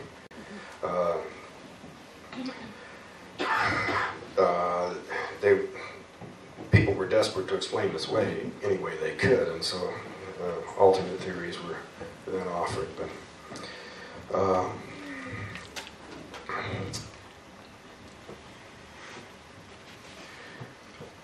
from the moment that I was, you know, hit by the beam, I don't recall anything until I woke up, apparently on board the craft. I was in a lot of pain. I didn't know where I was at first. I was lying on my back. There was a light above me. I was in and out of consciousness for quite a long period of time, and my thinking was very, you know, disorganized. Not really fully conscious. And the pain was just overwhelming. It just kind of like knocked me back out again, sort of. And the light above me wasn't all that bright, but it was painful to look at for some reason. In the condition I was in. But I could hear the sounds of movement around me, and I finally remembered the incident in the woods, and I figured out, well, maybe I was hurt and I was taken to a hospital. Yeah, that's where I'm at. I was in the hospital. So I'm hearing the sounds of movement around me, and I'm thinking it's the doctors, and I could feel this instrument or this thing laying on my chest, and I could see that it was, well, about 3 or 4 inches thick and curved across my chest. And so, I figured I better lay still and cooperate with the doctors, not cause any problems, because, I was in a lot of pain and I was very concerned about what had happened to me. I could, my eyes weren't focusing very good, but I could see the vague, blurry forms of the doctors around me. But when I finally got where I could clear my eyes and clear my vision and see is when I saw these creatures standing over me, and I just flipped out. I just became hysterical. My mind was just racing at the same time. My body just wouldn't work. You know, I tried to just, you know, spring away from them, but I was so weakened that when I lashed out at him, the one that was there to the side of me, it was more of a push than a hit. He just kind of fell back into the other one. And when I got up, this thing that was lying across my chest fell off. And they come around the table towards me, and I was just sort of staggered back away from them against the back wall. There was a bench there I leaned against. And as they came towards me, I grabbed for something to, you know, fend them off with. And I picked up a long, thin object, a clear glass or plastic tube or rod or something, and tried to break the end of it off, and it wouldn't break. So I just held it in a threatening way and struck at them. They weren't close enough for me to hit, but I was just making threatening motions to keep them away. I was screaming at them, "Stay away, stay away!" And they stopped, and they just sort of all at once turned and left the room. And you know, I was, you know, pumping out all this adrenaline, trying to get my body to move, and I was not having a lot of response. Everything seemed sluggish, and I was very weak, and I was having a lot of trouble breathing, and I just couldn't catch my breath. But when they left the room, they had gone out the hallway at the back and turned right. And that was the only doorway out of there. I was afraid they would return. And so I went out of the same door, but I turned left. And you know, this wasn't big, it was very cramped. You know, the ceiling was just way down low, and the passage was very narrow, and it was dimly lit. And you know, my panic was really, really aggravated by the fact that I couldn't catch my breath, and I was just felt like I was suffocating all the time. And I took off in a run because, you know, afraid of what was behind me, but the passageway curved so tightly to the right that, you know, I was torn between not being able to see if anything was coming up behind me and not being able to see if I was running into something worse. But I finally got a grip on myself, and I looked into a room that was empty of any creatures or beings or anything, and I saw the outline of what I took to be doorways on the opposite side that I thought might be an escape. You know, and after piecing together the layout of what I'd traveled through, you know, in this diagram here, I can see that it was a foolish thought to think that those were a way out, but you know, that's what I was thinking at the time, which I wasn't thinking very clearly. It was just kind of a panicked, desperate, you know, try anything sort of approach. And, but when I moved into this room, there was a chair in there, and this chair had its back to me, and I thought there might be somebody sitting in it, so I moved around to the side along the wall before I, you know, moved into the room more. When I could see that there was no one sitting in the chair, but as I moved into the center of the room, it darkened, and I stepped back, and it lightened again. I could see the walls, but when I got close to the center, it got very dark, and I could see points of light, like a planetarium or some sort of viewing method of star pattern. There was some controls on the arm of this chair, and I was attempting to open doors, or, you know, see if I could.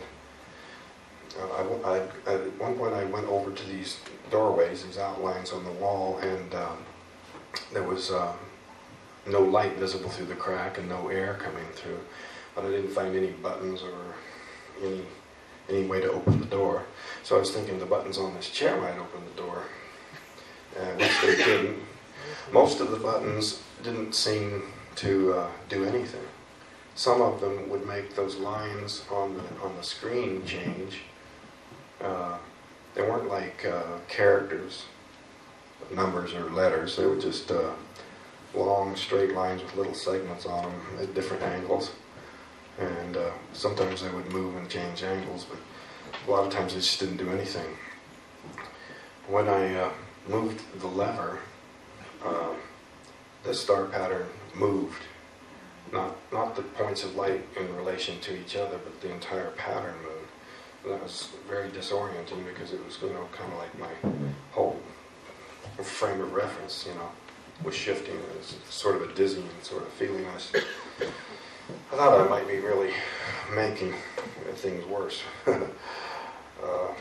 doing that. But at this point, I sensed, or I don't know if I heard something or if there was a change in light, but the doorway that I came through, what I took to be a man appeared, and I thought he was like from the Air Force or somebody, that was there to rescue me. And so I went up to him and started, battling all these questions at him, and he didn't answer me.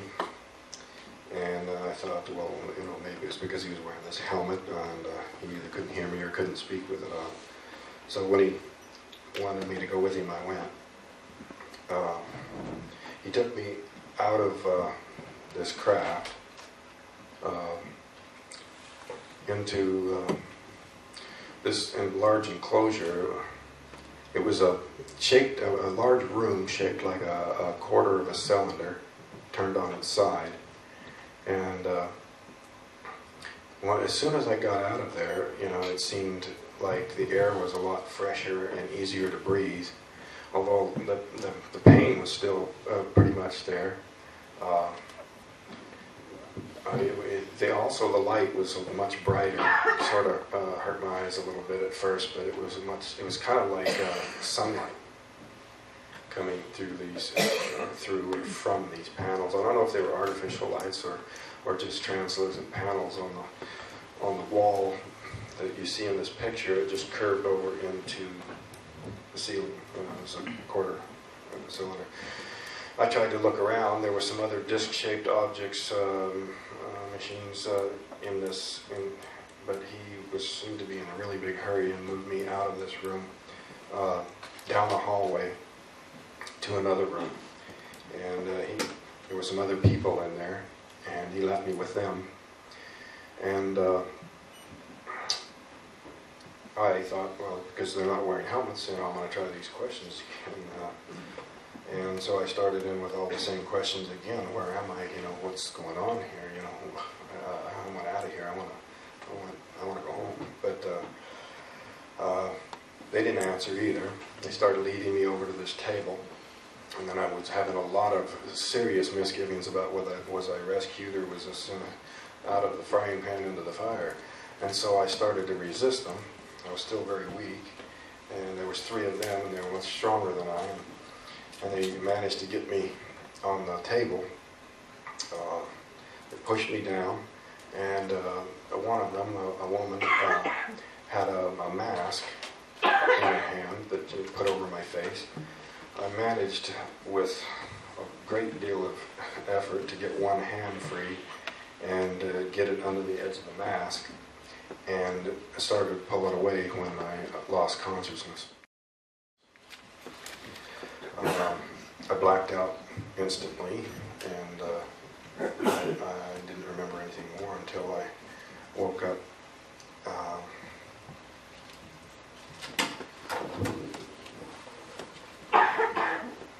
Lying face down beside a highway. It was cold. I came to very quickly.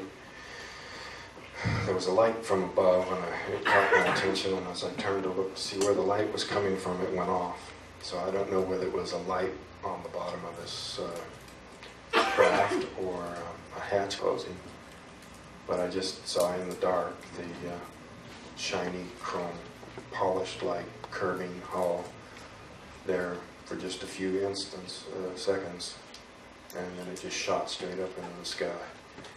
And it moved so quickly.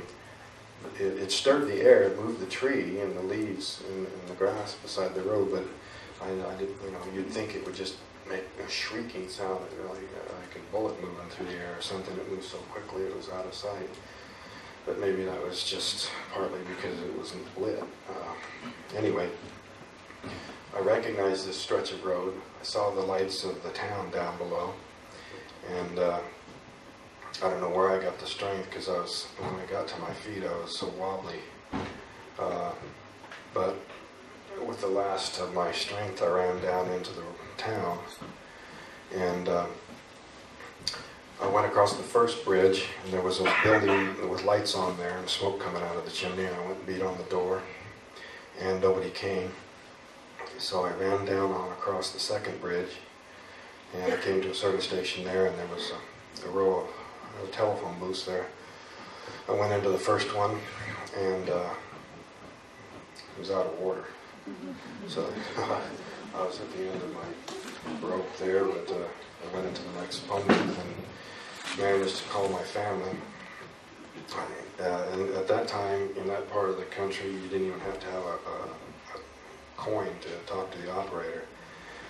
Come to find out later, the operator listened in on the phone call and tipped off the law enforcement that the call had been made, which, although that's illegal, it was actually a fortunate thing at the time to verify, that what was being said was true. But my family came and got me, and the sheriff's deputies that were sent out to there must have missed us by seconds, but they did know that the call came from there, contrary to many theories the skeptics had to offer. At that time, I did not realize how much time had gone by. This 4-day search, there was 5 days and 6 hours missing, and I only recalled such a short period of time. I thought it was the same night. And somehow in the conversation, I was trying to get out what had happened to me, and I just kept breaking down. I just couldn't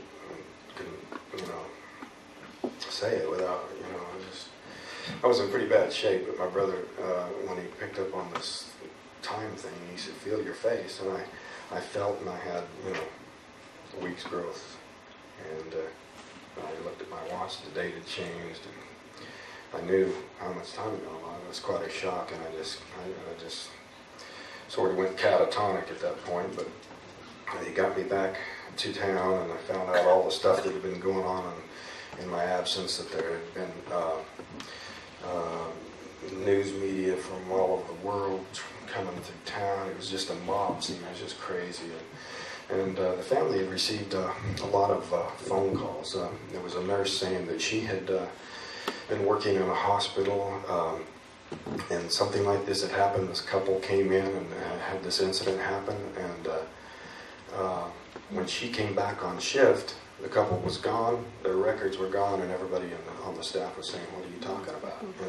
So she was warning the family, to be careful about just, who got a hold of me, should I ever be returned. And there was another man that said he was retired CIA and left the same kind of warnings, And, even though the guy left his name and contact information, since been lost, but the family took it to be crank calls, and even when I called my family that night, they thought it was another prank call and started to hang up. So there was a lot of suspicion and mistrust.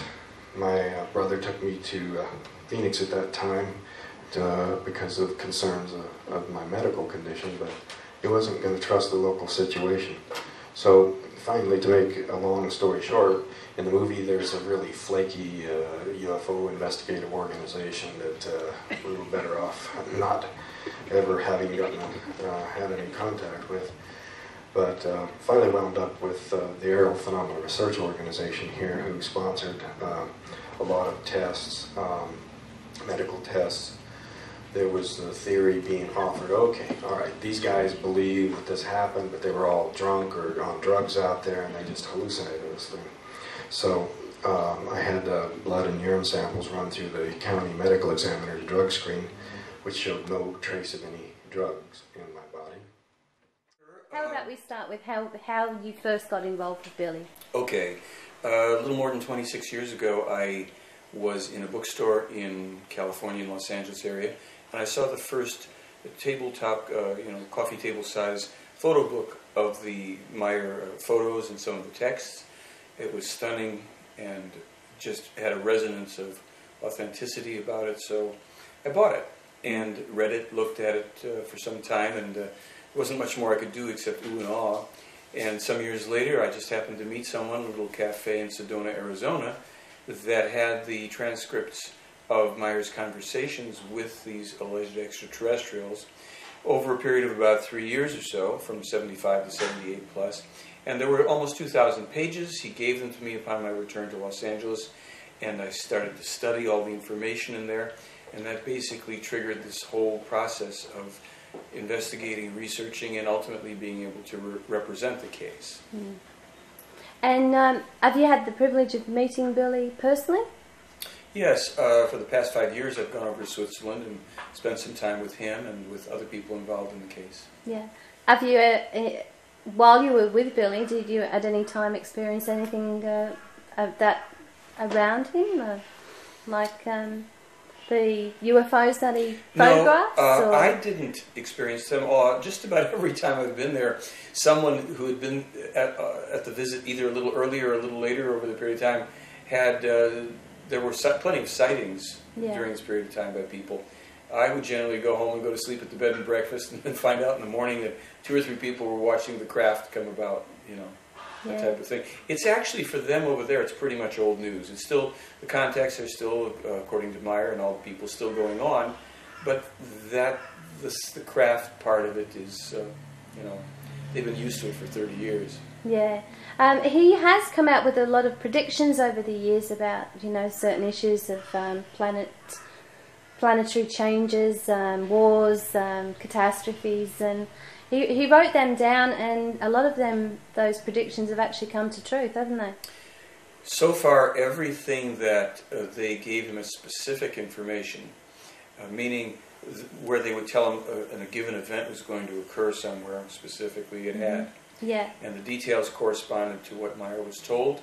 And in all the searching I did on the internet, which he didn't have access to at this time, of course, it appears that with the exception of maybe one item, maybe 2, he was the first source of publication of that information. When you say they, could you explain it a little about who they are, who he's actually in touch with?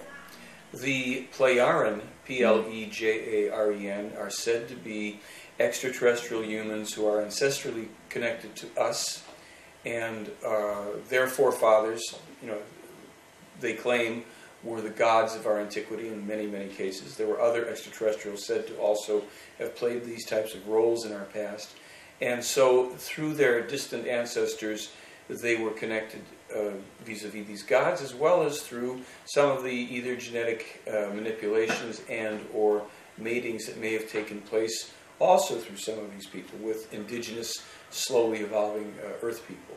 Right. So there's been plenty of interaction prior to actually getting in touch with Billy, with other people, these Pleiadians? The Plejaren? Plejaren? Well, it depends. If you want to go back into the full history of the whole thing, yes. They claim that this mission, if you will, has been going on for a very long time.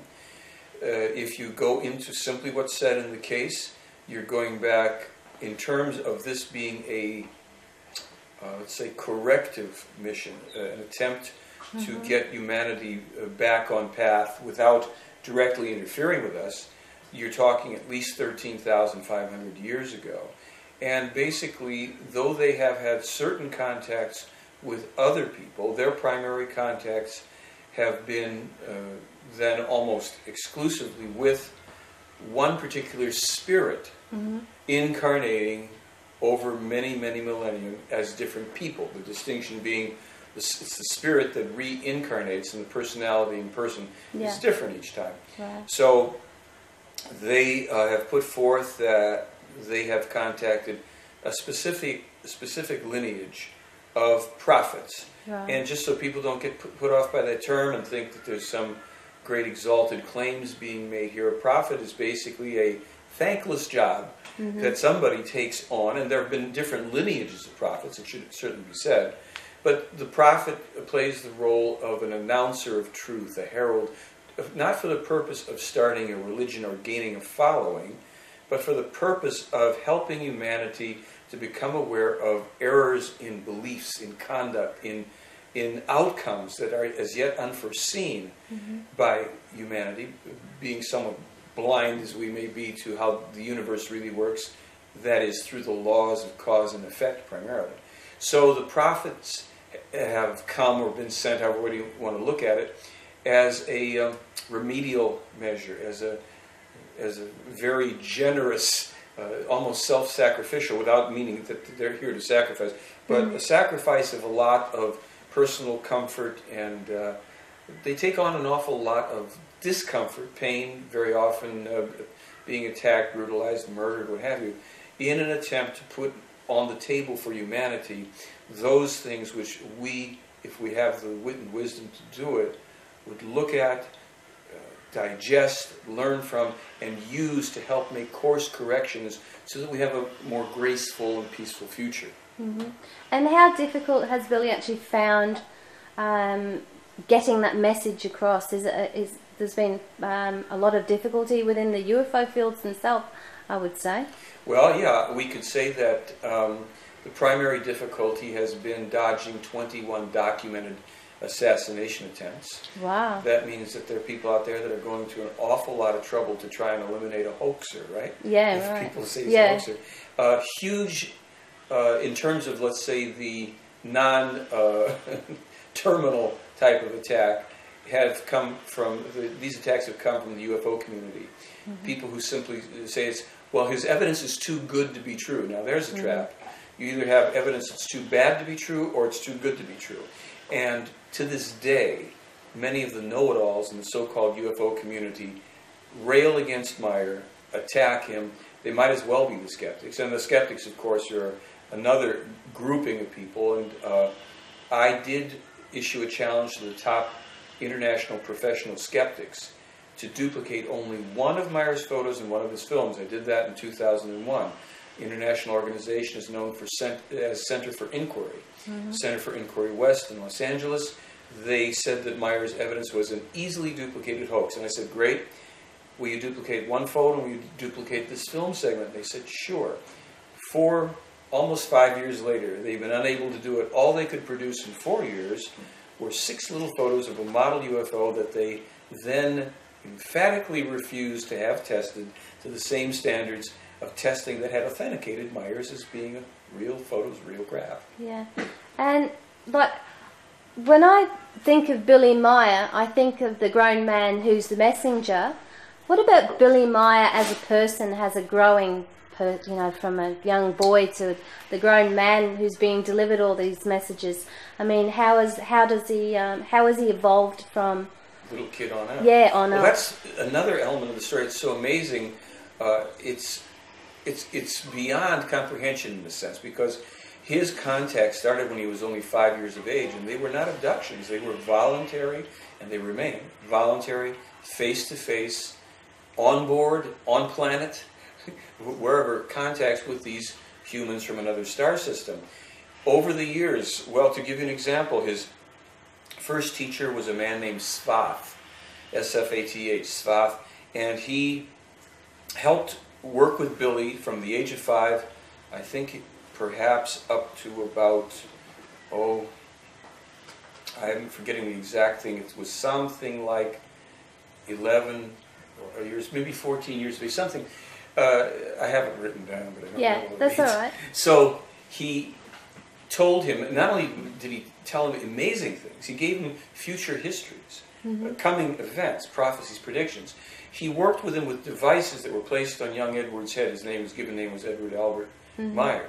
And by the time Meyer was 7 years of age, he had the thinking capacity of a 35-year-old man, which brought him enormous difficulties because he was really becoming an odd fellow. Yeah. Since he couldn't confide in anybody except one man, the parish priest, Father Zimmerman, he certainly couldn't tell his playmates, even his family for a long time, what was happening to him. So he ended up being truant, being put in delinquent schools for periods of time, thrown out of classes.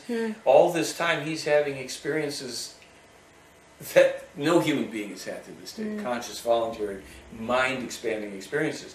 When he's 14, Meyer published a letter of Svath's information with the help of Father Zimmerman and sent it around to 3,000 different people and parties around the world, laying out prophetic information about the events, many of which are happening right now. And he was totally ignored. Totally ignored. 1951. 3,000 letters. That's 50, as of today, it's 54 years ago. He sent this out. And when you see what they had,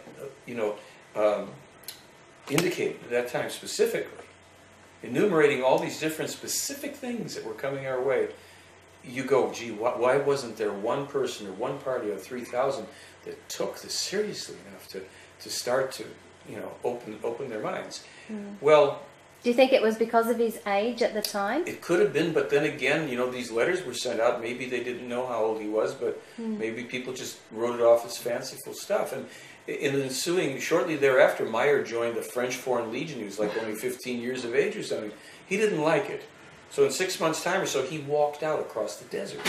Very few people, little emphasis there for drama, but very few people ever survive leaving the French Foreign Legion, let alone walking across the desert to get out. Yeah. On top of that, he met many of the world's major players, people who would become world leaders. He met, when he was 10, Svath took him to meet Gandhi one time. Yeah, actually, I've read that Gandhi saw a UFO. It's probably right there. See, I didn't know that part. Yeah. Because I wondered, had Gandhi ever said anything to anyone else? So apparently he did. Yeah. Meyer met everyone from Gandhi to Saddam Hussein. Wow. Tito, the Shah of Iran, King Farouk. I mean, the most amazing variety of people. And of course, they were at various stages of ascendancy of power back in the late 50s and 60s.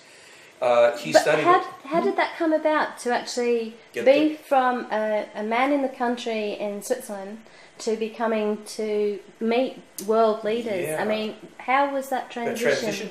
Well, let's remember he was prepared for this task by people who were, if they exist, they're pretty advanced. And being pretty advanced doesn't mean just that they have craft that fly around. It means that they are advanced in their sciences, in their psychology, in their ability to transfer information, to teach. And he is said to be the current incarnation of a very old spirit, so the capacity to work with that person, that young person, to bring him up rather quickly through the ranks of experience and knowledge.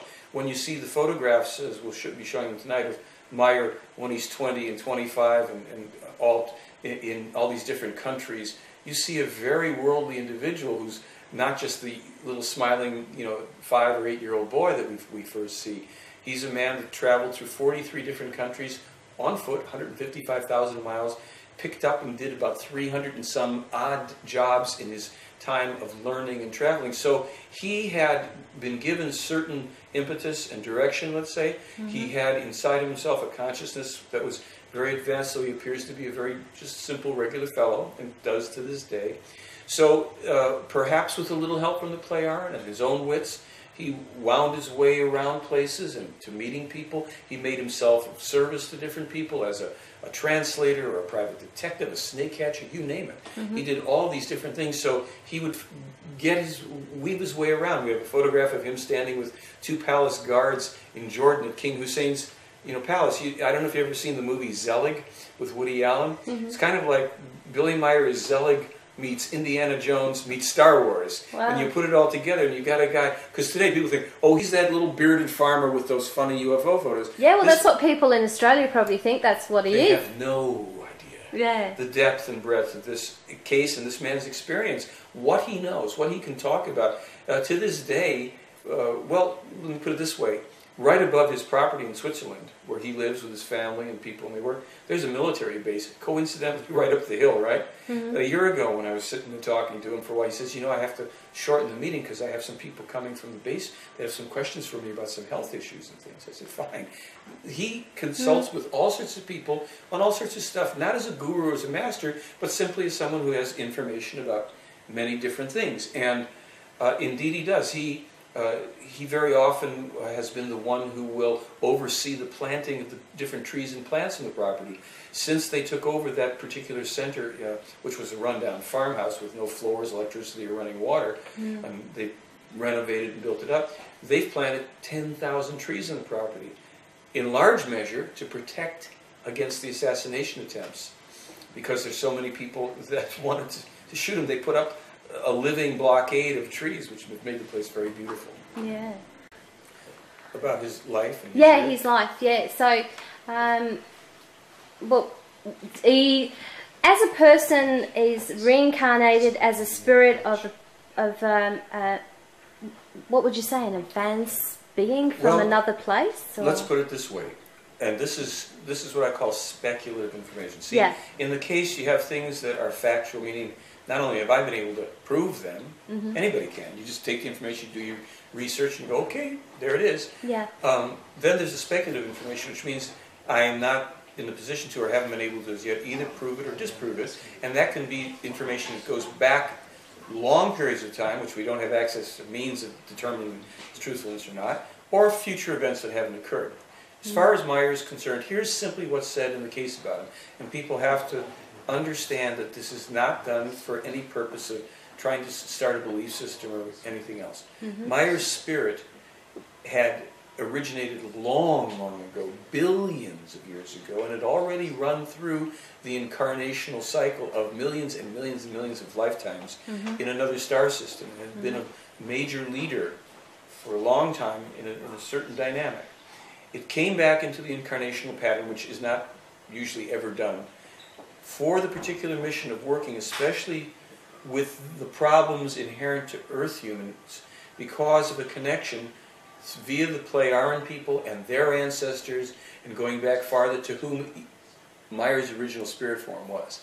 So in this incarnational pattern, Meyer, the agreement, if you will, the mission would involve Meyer's, we're using him in this term here, that spirit incarnating 7 times specific lineage of prophets.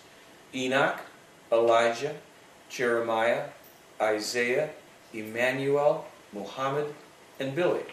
Now, if people haven't heard of Emmanuel, it's because his name got changed to Jesus and they formed a religion around it, okay? So that doesn't mean Billy's Muhammad or Billy's Jesus or Billy's Elijah. It simply means that spirit form is the same one that was in those beings. In all cases, we've had distortions about who they were and what their lives were like. And in every time, without exception, anywhere in this universe, a spirit form incarnating as a human being is simply a human being. They're not divine. They're not God, quote unquote. They are simply a human with a task to do. Because his spirit was ancient enough and had already been highly developed, it could volunteer to go back into the beginning of incarnation, in fact, all over again. So he has to go through evolution again, just like everyone else. Right. And in all the coming incarnations of that spirit form, he won't be a prophet again. It's done with Billy. He'll be another human on earth, just like everybody else. He may have more higher developed spirit, more advanced abilities or something, but that won't be so relevant. This particular mission is for the purpose of bringing forth what they call the original and true teachings of the creation, so that we can get on course. Now, the creation is the term that they use for this very universe in which we live. They say this is the living entity of all consciousness and creation in this universe, and there's billions of universes. We can't quite wrap our brains around all this. So let's just say that when we normally speak of God, oftentimes what we're intending is to say the most powerful, the creator of everything. Except they also say that in every single case, wherever you have a God, especially a God in the sky, you're always talking about more advanced humans who came here long ago as space travelers, and then became addicted to the power of working with primitive, slowly developing, Earth humans, and represented themselves as the creation. They called themselves God or the Lord or what have you. And a huge part of this Pleiadian mission is to get us out of this mindset, so that instead of behaving because we are run by our beliefs, that we will trouble ourselves to start to think, to examine, to reason, to incorporate logic, and to enter the age of knowledge and leave behind the age of belief, or beliefs as well. And that is a huge task. They see that this particular mission, this bringing this information once again, because it's not original this is ancient teaching. Once again, this is going to take 700 years to unfold. So how far down the track are we? We have 700 more years to go God. before we will become what they consider to be true human beings. So what we have to do is discard the belief and go on the search of knowledge, because that is what's going to make us grow universally, not a belief system, but a knowledgeable system of learning and growing, and in that sense, because beliefs cause problems. Cause big problems. Now, in reality, as we know it anyhow, beliefs are not that easily dismissed. You tell a world of 7.5 billion people, listen, get rid of your belief systems and let's get into reality and knowledge and truth. You're crazy. You're nuts. And as we can see also, we have at least 3 major belief systems, maybe 4 or 5 ultimately, that are going to be warring with each other, as well as the secular thoughts generated nations and policies and peoples, and some of whom will also be aligning with beliefs. It's a mess because we're not operating on truth and knowledge, empirical knowledge. For instance, I say to people, do you believe in gravity? And someone will say, yes. And I say, well, why? What do you need to believe in it for? It's a fact. You don't have to believe in it. You have to acknowledge it because it's real. The problems with religion, without meaning to offend anybody's beliefs, but you know what? On the other hand, I don't care if I offend beliefs, because I don't care if anybody offends my beliefs. Someone would say to me, well, you believe thus and so and thus and so. And if they identify something I believe in, I'll say, well, okay, well, let's look at it. Well, you're right. That's just a belief. We all have beliefs.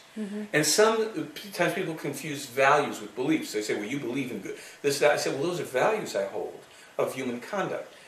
So if you go back to this idea of religions, let's say you've got 6 holy books or so, I don't know, the Old Testament, the New Testament, the Quran, the Bhagavad Gita, the Book of Mormon, Buddhist text, Tibetan Buddhist text, whatever, and you put all those in a nice big old long table, and you get 100 people that don't have any religious beliefs, and you say, we want you to come in, read each of these books, and I want you to line up behind the truth.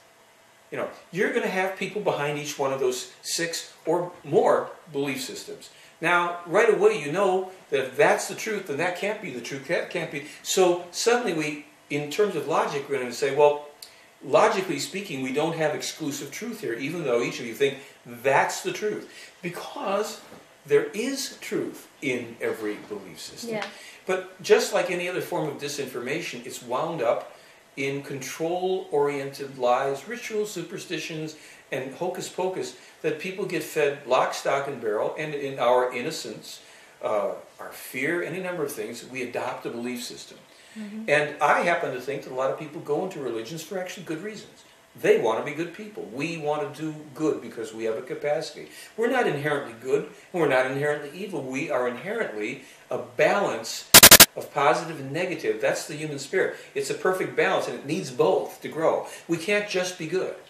We have to also make mistakes, even deliberate ones, but we have to learn and then not repeat them. Hopefully most of the mistakes we make aren't deliberate. But that is not a fault of humanity. It's a mechanism. The problem is when religions say, you are sinning, and there's a punishment for what you've just done, and it's an eternal damnation and all the rest of this, and we become enslaved by beliefs instead of by logic.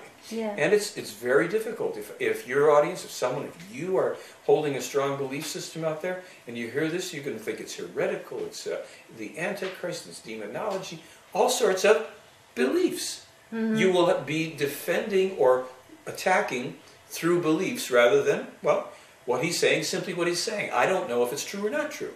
How do I go about determining what truth is? And that's all really fundamentally what the case is saying here. It's search of knowledge. Go and get the knowledge, and then if you get the knowledge, and that will bring us to a natural peace. And peace is not passivity. Peace is dynamic. It's evolutionary. It's cooperative. It's challenging.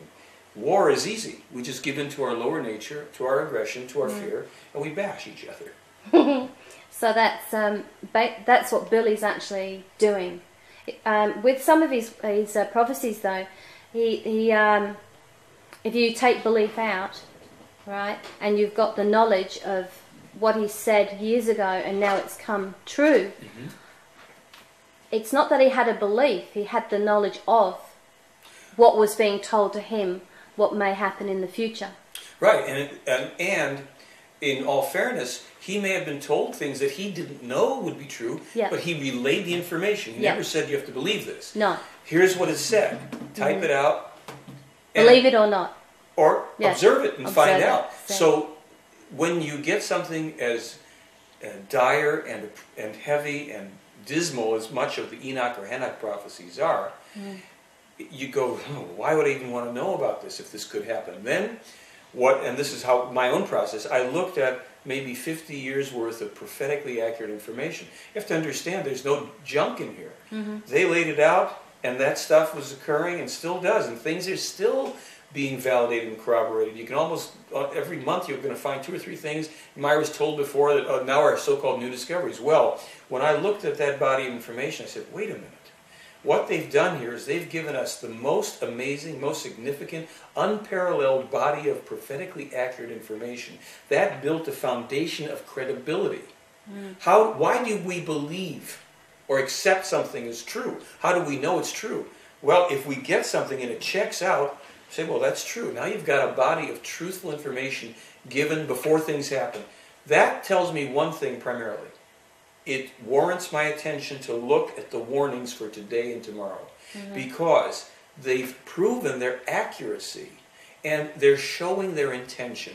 Their intention is they've taken 50 or 60 years slowly to say, here's how we build our credibility, and now we give you the thing we're trying to warn you about specifically. So, if we as human beings have the wit and the wisdom, we will say, credible source. Believe me, my country went to war with Iraq on 1/zillionth of the validity of this, comparably nothing. Yeah. Here you've got 60-some years of, altogether of Myra's experiences, and you go, well, pretty solid stuff. The most diverse areas, not, we know this, therefore we go to kill people. No. How about it? These details, and then they're not telling us to kill anybody. They're saying the opposite. Basically, what they're saying is, and this is for our country and anybody that's allied with it, the U.S., unless the United States of America withdraws from Iraq and all military occupation around the world, it will lead to a third world war. And the place that will get the biggest destructive result of that in the world of cause and effect will be the United States. Not a cheerful message for me or my fellows at home, but one that they successfully ignore so far. So that's one of the things that he's written. He delivered. Delivered the message. Yeah, in the Enoch or Enoch prophecies, they foretell the destruction of the World Trade Center. They say this is only the beginning of even worse, more catastrophic events to befall the U.S. of a military/terrorist and natural disaster origin, devastation, destruction, and annihilation at an unprecedented level never before seen on the planet will befall our country if we don't stop the policy. As a Billy, as a human being, how does he cope with that? I mean, he mentally knowing that these things, the messages that have been given. Well, I would say it's a few ways. Assuming that he is as integrated in who he is as he appears to be, he's seen a lot over a long period of time, as have these play-on people. They don't delight in this idea. They have emotions, they have feelings. They are not, untouched by the drama, but they cannot involve themselves. So knowing that humanity is moving in this direction is not a happy state for him. I've asked him, what else can we do? He says, just tell people to become peaceful. Show them the things we have to direct them towards that. And really, one of the core things, a new pamphlet that came out, essentially demonstrates and proposes the simple premise that the wars have to first be fought inside of you. In other words, that's where the core teaching of self-responsibility comes. In this case, what they're talking about is self-responsibility. If we begin to become aware of our thoughts, our feelings, the impulses to action, and consciously notice what we're thinking, feeling, and doing, with education, such as is contained in this case, in other places too, where there are good philosophies and teachings of moral conduct and all the rest, we will not send out thought forms of aggression. We will not allow ourselves to be stirred up into hate and blind, anger and rage. We will not act those things out. We will think them through. We will struggle to come through a logical position. And this is not about pacifism, because they say every creature in creation has a means of defending itself, because there is always aggression. There's always attack. There's always a defense, because in the dynamic, remember we're talking about positive, negative, good, bad, light, dark, yin and yang, you need that for life to move, but there always must be a growth, a dynamic movement towards evolution and peacefulness, but that requires protection. So if people give up their means of self-defense, it's a spiritual crime. It's not only a right to defend yourself, it's a responsibility. If a person or a people discover that somehow they have bought into pacifism and we will always turn the other cheek, then we've misunderstood, because to allow yourself to be victimized is a spiritual crime. So it's very complicated. These people have weapons, they just don't attack with them. They defend with them. They loaned Meyer one of their antique beam weapons. He put a hole in a tree all the way through an apple tree. Oh, could he have drilled it? Not likely. Why not likely? Smooth as glass all the way through. Everything in a straight line into the forest is singed. When the investigators go and measure, they say, well, that's a pretty good trick with a drill. Burned for as far as they could go. So they defend themselves, they protect themselves, because they're human beings, and no matter, as long as you're incarnate in some form, from a little microbe to a highly advanced human being, you have to be able to defend yourself. And that maintains their respect and, necessary, but you don't go and aggress. For instance, the United States of America, my country, in the last 60 years, we have aggressed 200 plus times, well over 200 times, all unprovoked, against other peoples and other countries that didn't attack us. The latest thing I just saw on the internet, I think it was the FBI went and assassinated a man in Puerto Rico. Now, he might have been a controversial fellow, but he was 72 years of age, sitting around with his wife, and he surrounded his place with a SWAT team and helicopters, shot him and let him bleed to death. Well, that's not exactly a good way to go. How dangerous was that man? Hadn't attacked anybody. These policies, what happens is we forget one of the primary teachings that actually appears in religions, usually, like do unto others as you would have others do unto them, and that which a man soweth, so shall he reap. It simply means the laws of cause and effect. Take away any religious overtones, and it means if you push something out, when you throw something out, there is always an opposite and equal reaction. It comes back in its own time.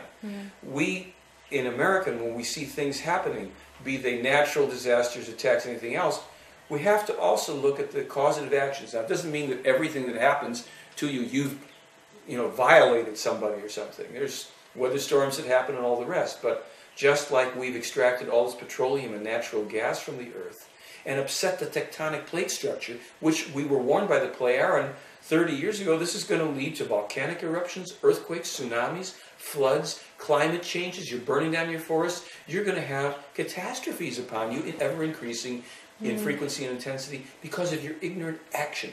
So when you go out and you invade a country for so-called national interests, which aren't your business to do, sooner or later you pay the price. And if you look throughout history, there's always a leveling. One way or another, that pendulum comes back and cleans your clock. Yeah, wow.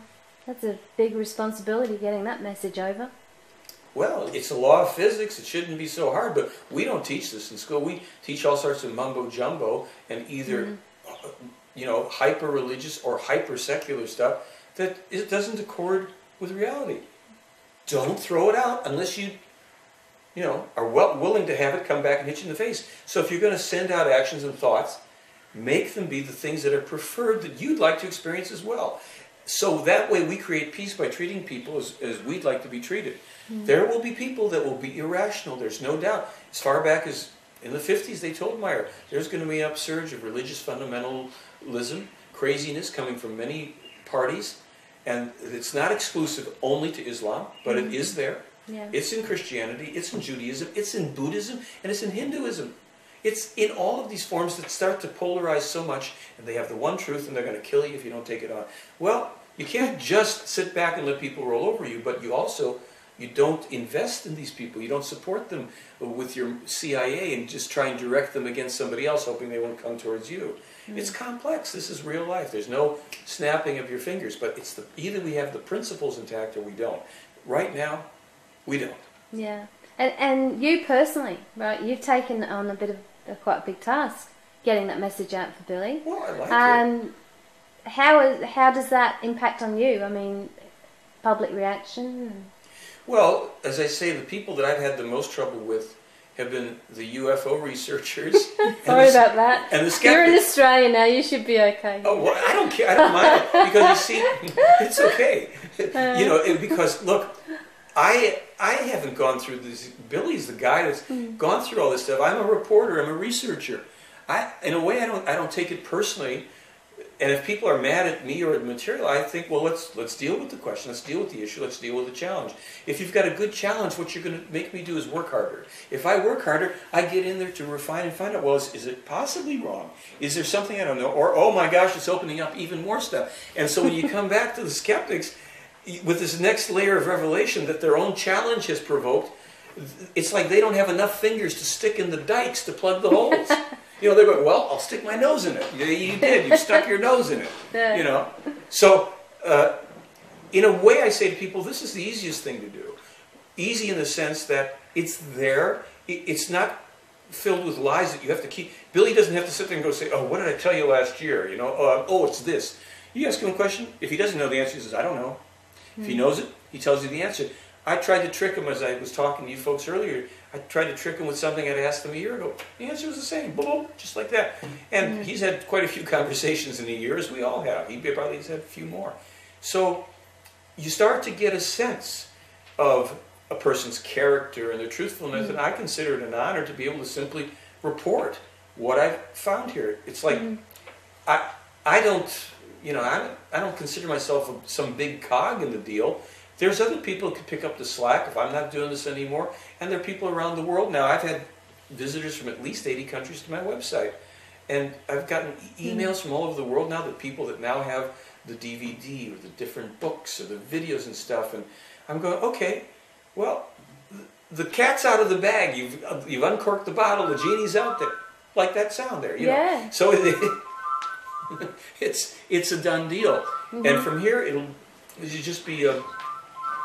Yep, excuse me a minute. Go.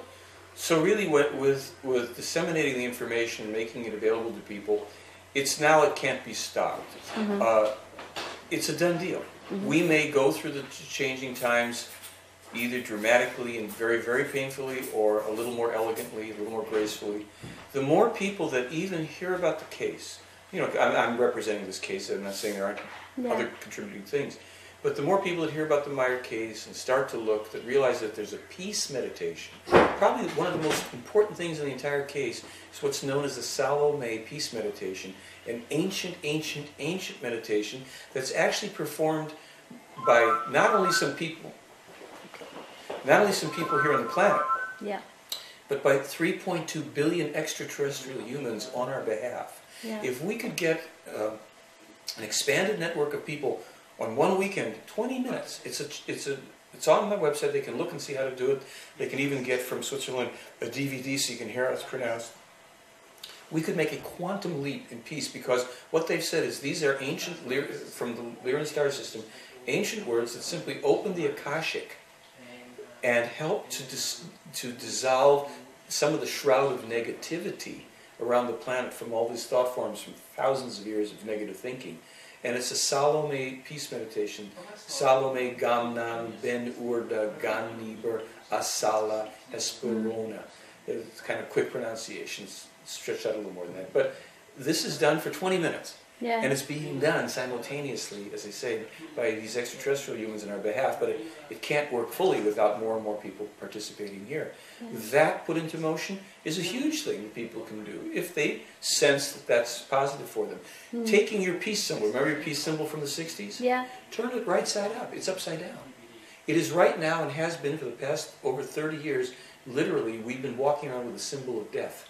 The Nero cross, the upside down, the rune, it's a symbol of death and militarism. It's a sword with the branches going down and one thrusting thing.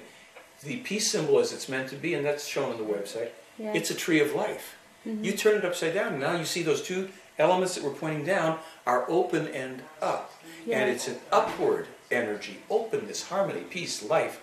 And a simple mechanism like that, use it, turn your peace symbols upside down. Feel free to take it and put it on your stationery. Start using that idea. And don't run out protesting for peace with a militant symbol. Embody that symbol, use the symbol, and don't go killing people with it, beating them over the head with it. Yeah. It's not the way to do it. So a lot of this stuff I'm giving, the Cliff Notes version of it, but it's in the case, and there's plenty there that gets right down to how societies need to structure, what's appropriate for immigration in worlds where you still have various countries and boundaries and borders, why we should dismantle every nuclear power plant, how toxic that is, the proper way to have rotations of births to limit population naturally so we don't have to have pestilence and disease and wars, and you'd be so surprised. You go, oh, where's the UFOs? Well, that's the ships they came in. Like in our country, Columbus arrived offshore with 3 ships, the Nina, the Pinta, and the Santa Maria. Okay, great, we got the ships out of the way. Who are these guys and what are they here for? Yeah, right. In this case, okay, it's very dazzling and fancy UFOs. Oh, extraterrestrials, how wonderful. Well, what are you here for? That's why when people talk about so-called contact cases and what they're photographing and filming, I said, I don't even care about UFOs because I can't do anything with UFOs. I've seen them. I've seen the best UFO photos and films in the world. Okay, now what? What's the content? What do they have to offer? What piece of the puzzle are they putting on the table for us to put in place? Not what are they going to do to set us straight. I don't want anybody coming to save me again because you're in trouble all over again. Yeah. No. What's the piece of the puzzle here? They put that one down. We've got our own. Okay, now the picture starts to come into shape. Yeah. And that's what very much it's all what we're about. trying to do here, yeah. It's not dramatic, it's slow. Leadership, not from the top down, from the bottom up. Exactly. One person at a time. Someone who starts to get this and discusses with those, not to teach and make people follow or get involved. If someone resonates, if they're interested and you're talking, you start to create that network, that 100th monkey thing happens, the ripples in the pond, all the different stones are dropping. Now you've got these different interference patterns that are creating a web of strength in consciousness, and that will be the foundation upon which a new world, not a new world order, but a new world gets built. Yeah. So we're leaving that idea behind. Yeah. And we're beyond. We're beyond that, and it's going to be very, interesting the way we go about it. These are people, by the way, the extraterrestrials in our case have calluses in their hands. They work on their own land. Now they're not dependent on that for their food. They have high, agriculture and all, but these are people that have gotten back to the primary idea that you live somewhere and you work somewhere and you take care of life and you contribute to your society and your society contributes to you. They don't have politics anymore and they don't have money. They have high accountability. Their leaders are the most spiritually and philosophically wise people who also have to do their 2 hours of work every day on the planet. Yeah. So you don't have hierarchies. You don't have celebrities, and they're not there to accumulate wealth. How many pieces of paper do you need if you have access to a craft in which you can leave the planet and travel through the cosmos? You can learn the most amazing things. You can interact with other... Give me green pieces of paper. Australian money is very beautiful. It really is. But...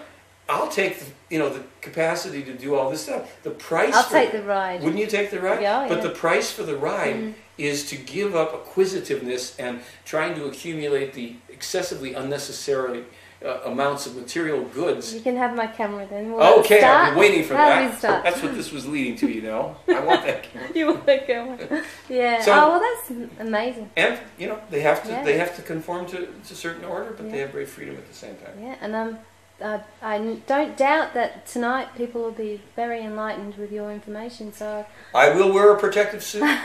Thank you very much. Thank you. You're welcome. Thank you, Michael.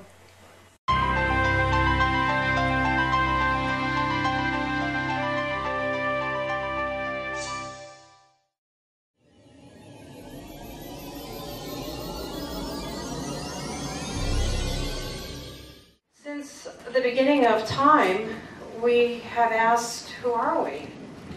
What happened before the Big Bang and what's going to happen after the universe ends. And pretty much I'm going to present to you some possibilities. I don't have the answers. I'm just a human being like everybody else. I don't think one person has the answer. I think we all have the answer. I think every single one of us in this room is sitting here because we're a part of something. And I don't know if everybody knows everybody in here, but I hope you've taken the opportunity since you've been here to meet new friends, because I think it is very important, and I found it's very important for myself to talk to other people and talk about your experiences, because I think that's how we find the answers. Somebody said to me one time, he who unlocks the secrets of the universe holds the keys to the future of mankind, and I really do believe that. So I'm Kathleen M. Anderson with an E. I was born in Connecticut. I lived in Connecticut. I'm a New Englander. Lived in Los Angeles, traveled around the country. I've worked in newspaper, television, good things like that. Unfortunately, it doesn't pay to be a writer. In the United States, it's one of the lowest paying jobs in the country, so I do have a mortgage business, which is when times get economically bad in the United States, people need money. They need to keep taking more money out of their house. So that's what I do. And as I said, I'm here to just present information, not to make any conclusions. I'm trying to find the answers just like everybody else. If I say 99 things, or 100 things, and I say one thing that you haven't heard before, then maybe I've said something to help you. So on June 24th, approximately 3 o'clock in 1947, a pilot by the name of Kenneth Arnold was flying, and if I'm in your way, let me know. A pilot by the name of Kenneth Arnold was flying from Oregon to his home in Idaho when a glint of light caught his eye. And as you probably all know the story, he reported 9 flying objects over Mount Rainier, which is 14,410 feet. The press got a hold of the story because Kenneth Arnold was part of the sheriff's deputy, and it started a UFO frenzy that is continuing to this day from 1947. The name Flying Saucer came about because one of the objects that Kenneth had seen, obviously, was around and skipped on the air like a flying saucer. But if we go back and say, is this the beginning of ufology? No, I don't think it's the beginning of ufology.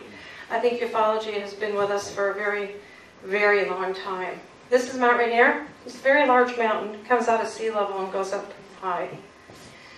About 3 years ago, I was talking to somebody, and they said, you really need to look at the history. You really need to look at history. And I said, I don't really want to look at history. I don't like history. History is not... Geography I like. History is not one of my favorite subjects. And they said, you have to look at history, because maybe the key to what's going on now is in history.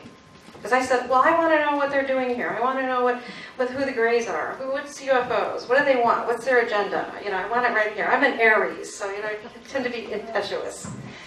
So I started doing some digging. I've always been a Zecharia Sitchin fan, but I kept going through, and I didn't grow up with the Bible, but I started to digging into holy books, not just the Bible, but the Kabbalah and other mythology. I'm Celtic, I'm Irish, and said, maybe if we take mythology, archaeology, and these holy books, maybe they all come down to one source. And maybe the stories that we hear have some clue to who we are, and who are we, and what's happening here. So, we all know Ezekiel and Elijah and Moses. They've had some contact with gods, and I always say gods with little g, and that's not to offend anybody that is religious here, but I do believe there was gods with little g's, because the gods with the little g's had the capacity to fly in the sky. And if you look at some of the stuff that was written, and as I said, I'm a pupil of Zecharia Sitchin. I took his last class that he held, accreditation, so I could teach his material. But I didn't want to be controversial, because Zecharia Sitchin, let's face it, is a man. He's just like everybody else. What does he know? I mean, he's just going to interpret everything. So I started doing a lot of research at the cuneiform writings of Oxford University, University of Pennsylvania, and University of Chicago, and said, how do the scholars look at what happened in the past? And who are these gods? What were they flying in? What were they doing up there? So we go down and we realize when we start looking at the commonality of stories that the gods have the same characteristics as we do. I mean, they're very similar. They had 2 arms, 2 legs. And that they had the same characteristics that we do. You know, they experienced love, the Inanna thing, love and hate and war. They were jealous, they ate, they had sex, and they drank beer. They liked all the indulgences that we do as humans do. Now, a lot of people see the depictions that are sitting in Iraq right now, and isn't that funny? You know, we're talking about kind of the coincidence. It says to me, well, the Mesopotamian Valley is some of the oldest in the world, and yet the United States has chosen to go over there and have a war. And of course, I was always, my biggest thing was, I was, well, wait a minute here, what's going on there? There's some wonderful artifacts that could be lost through this whole thing. So, a lot of people think that the big, you know, I come across people and they say, they think that basically from the writings we've had from Sumerians, that the Sumerians are the big, tall, bearded beings that were there, and they're not, of course. Those are the Assyrians and the Babylonians. The Sumerians sprang into the Mesopotamian Valley about 5000 BC. No one knows where they came from. If you look at mainstream archaeology, they don't know. Some people say they came from the sea. So pretty much what we do know from archaeology in Oxford University, University of Pennsylvania, and Chicago, not Zachariah Sitchin, is that they came with them and brought us a culture. They actually gave us the wheel, astronomy, astrology, how to build roads, how to harvest grains, everything that man would know to survive. And they also brought with us very, very interesting stories, including one tale of Gilgamesh. And Gilgamesh, as probably everybody knows if you read it, please, if you can find a copy of the Book of Enoch, read it and find out that if you take that basis of what was left to us in writing, our first forms of writing later became things that we interpret in the Bible. There's a game when you're a child in the United States called telephone. And telephone is that somebody tells a story here and that person passes it down and they call and they call and they call and they call. By the time we started with this story and by the time we end up with this story, it has a lot of interpretation and meaning. And that's pretty much how I feel about what's happened to anything we read. It's interpretation of man. And let's face it, I'm a writer, and I know that when I write something, you put a little bit of your own ego in there. So you say, what does Sumerians have to do with UFOs? I think they have a lot to do with UFOs. Because they left us a tale of gods, little g gods, that were in the sky and they could fly. They came down from the heavens. As we know with Ezekiel, they came with the fiery chariots, the wheels. There's a good book out. I don't know if you can even find it anymore. I think it's called The Gemini Project. It's a really rare book. Maybe Bill Chucker has that in his library. It was written by a Gemini engineer who actually took apart the Bible, and he was a designer of one of the Gemini projects for NASA, and said that there's so many commonalities in how to build a rocket that go into space versus what you see in the Bible. You just have to look. So what they left us, the Sumerians, they told us a tale of the Anunnaki. And somebody brought a good point up a couple of years ago, and they said the Anunnaki were actually the givers of life. They were the gods that gave us life, that created us. And we all know that the Egyptians had the Ankh. Well, Egyptians don't say Ankh. And Ankh is A-N-K-H. Anunnaki. So if you look at Anunnaki, who are the Egyptians talking about? The Anunnaki that gave us life, because that's what the Ankh is, key of life. So you say, okay, what does this have to do about UFOs? Well, we still have gods in the sky. Oops, I just want to see if you're awake. There's the back of my Australian cattle dog, Can-Do, and horses. I'm a horse person. So we go on from the Sumerians, because you remember, if you listen to the tales of the Sumerians, they told about that the gods were here. Why were the gods here? They were here, they came to visit, They had a crew of workers. They were here for gold. They were processing gold.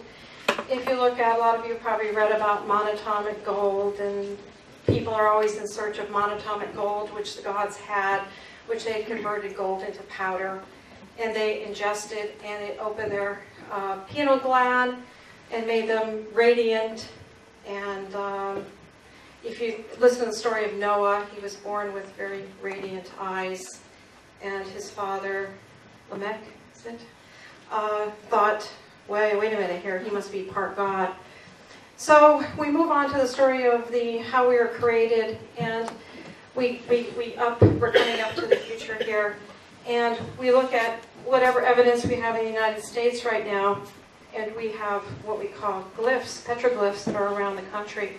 This is in Washington State, and of course the Native Americans say the same story. Actually, their story in most of Western Washington, Native Americans say that they actually came from a big shell in the sky, and the shell landed, and all these little people came out. So you think, Now, I'm curious about this photo because I'd like to know if it corresponds with anything that's in Australia. No? Yes, maybe? These are on the Columbia River. And I talked about how the Anunnaki were supposedly, if you listen to the Sumerians, talked about the Anunnaki were gods from heaven that basically ingested gold and could have they had radiant rays coming off of them. So I started doing some research about, these are petroglyphs on the Columbia River.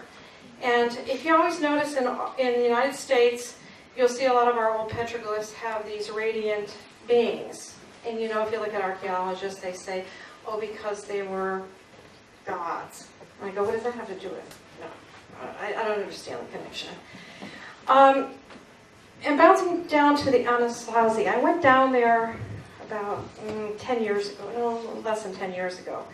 And I went on a tour of all the pueblos and everything like that, and they said, oh, the Anasazi, they disappeared, and they used to wear these clothes over here, and they had all the sophisticated plumbing and these kivas, and they had a religion and everything. And then they ran out in the desert and lived in a tent.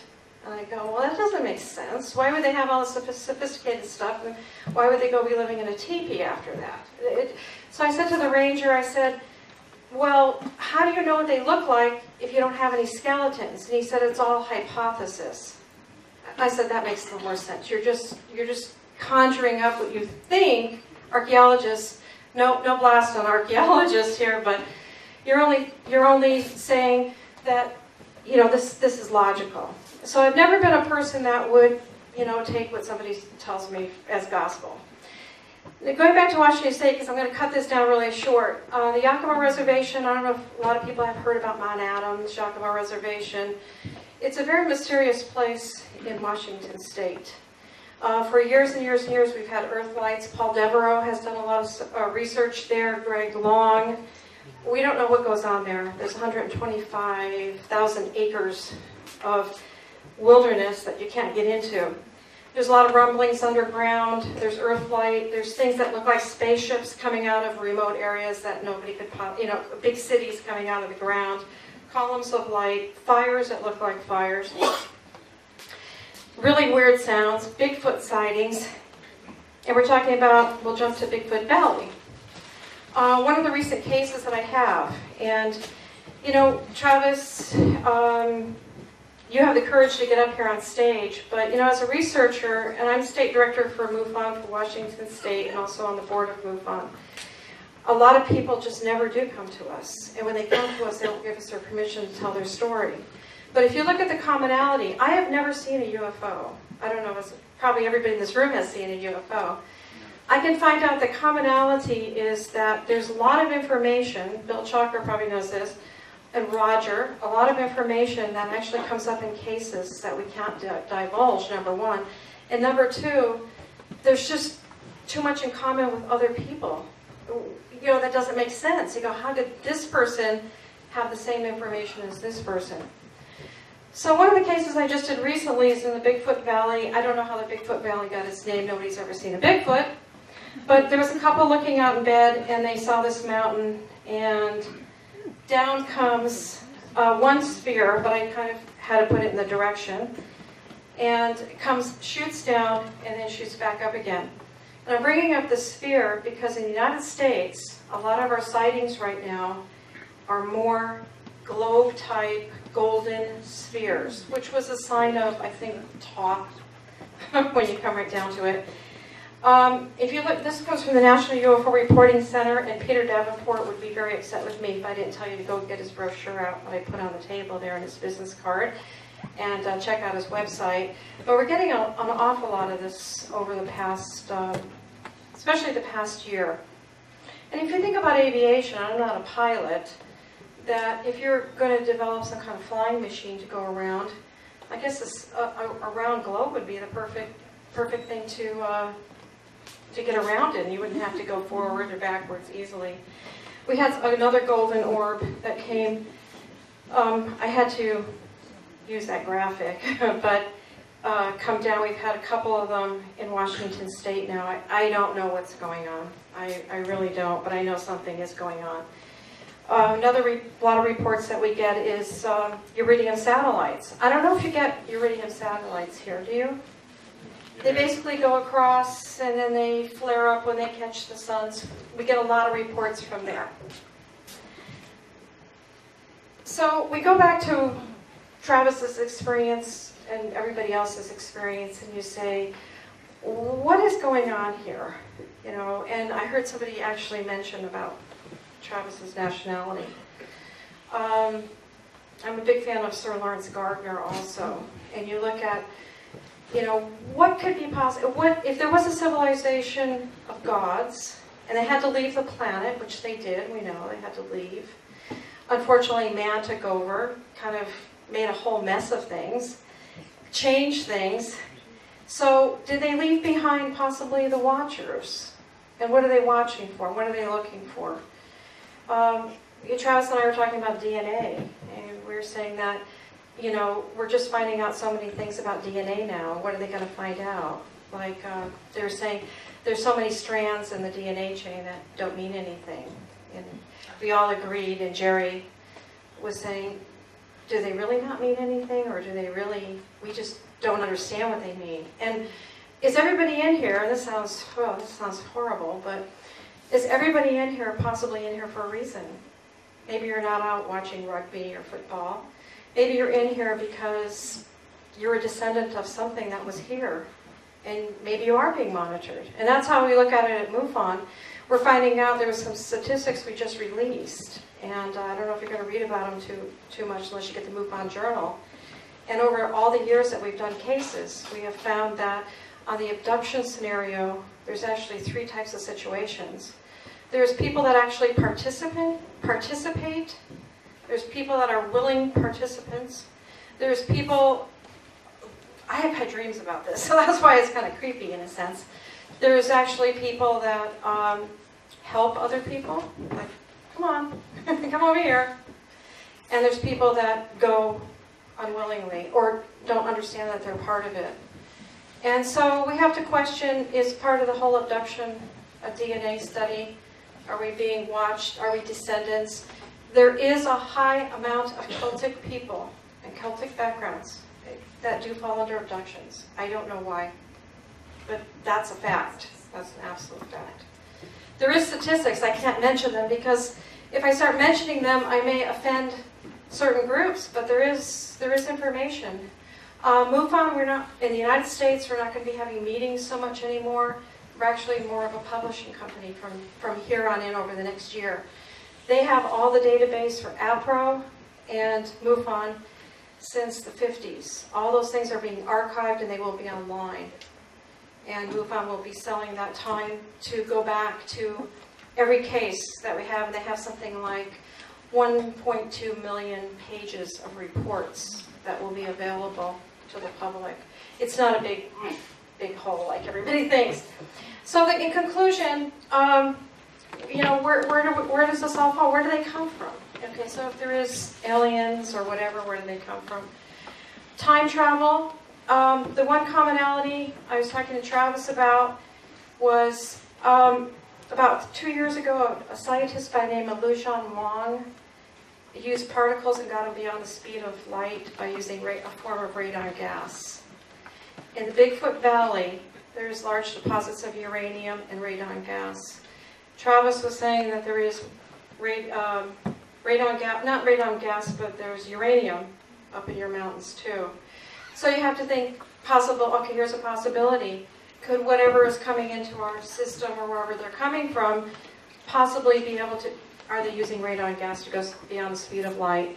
Rudy Rucker, a physicist in the 1980s, said that if you were, his theory was, and he didn't write about UFOs, he's writing about physics, if you were living on level 1, you may not know there's a level 5 if you didn't have a way to get there.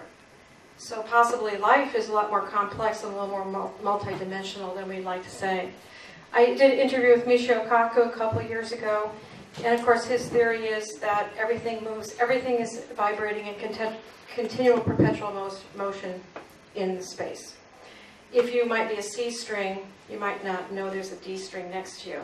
If you were broadcasting on 101.1, you might not know there's life at 98.5, which makes a lot more sense. We go back to John Mack. Our experiences that people have internal. Is the mind so powerful that we can actually create things? I'm a firm believer in that. When we talked about the Sumerians coming from the ocean, did they come from civilizations that were lost? And maybe these civilizations like Atlantis or whatever, maybe they did exist. I'm a firm believer the Earth is a lot older, civilization is a lot older than we do. Or the last thing is life more just all of the above. It's more complex than we could ever imagine. There's an article in May issue of Scientific American that says, if you haven't read the article, it's really good. And it says that after the Big Bang, scientists are now saying that possibly we formed in parallel universes. And if you look at some of the ancients, they were trying to tell us about geometry, sacred geometry, mathematics, maybe is the key to where we come from. It's a really good article. And basically, maybe they were trying to say that if these balls were in perpetual motion, and this was our universe, and this was the next universe, and these they don't always simultaneously are not next to each other. So it's not a light year thing. It's possibly a wormhole time, a way to get over the time. And there we are. Kenneth Arnold, before he died, said, and he didn't want that experience. He said, if I had to do this over again, I would never do this again. I would never have told anybody about these UFOs. But he basically said, in my experience, that everyone, no matter what part they play in our existence, has a special purpose, a special task, or a special reason for being what they are and what they are doing. Perhaps it is a personal reason, merely to add to your own experience, or mental growth, our ability to become a functional part of society, which may be far more vast than we dream. And I am a firm believer of that. I think everybody in this room basically is a part of something. And I think that's why it's so good to be here and exchange ideas. My analogy to people that are skeptics, not us in here, because I think we're here for a reason. But I tell people, until we invented the microscope, we didn't know there was a whole universe of microscopic things. And if you've never seen a parasite or something under the microscope, you have to take it for granted that something does exist. So I don't know why there's skeptics out there and when they say something doesn't exist, because things do exist. Until we invented the telescope, we couldn't see that there was universes far beyond our eyesight.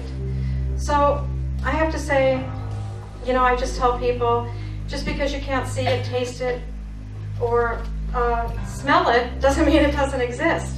Things do exist. And I think that when we'll find a way maybe to see that maybe life is all around us. Maybe we're interacting in this room with a whole other dimension that is going the same time we do. Maybe planets, there is life on there. We just can't see them. And with that, I'd just like to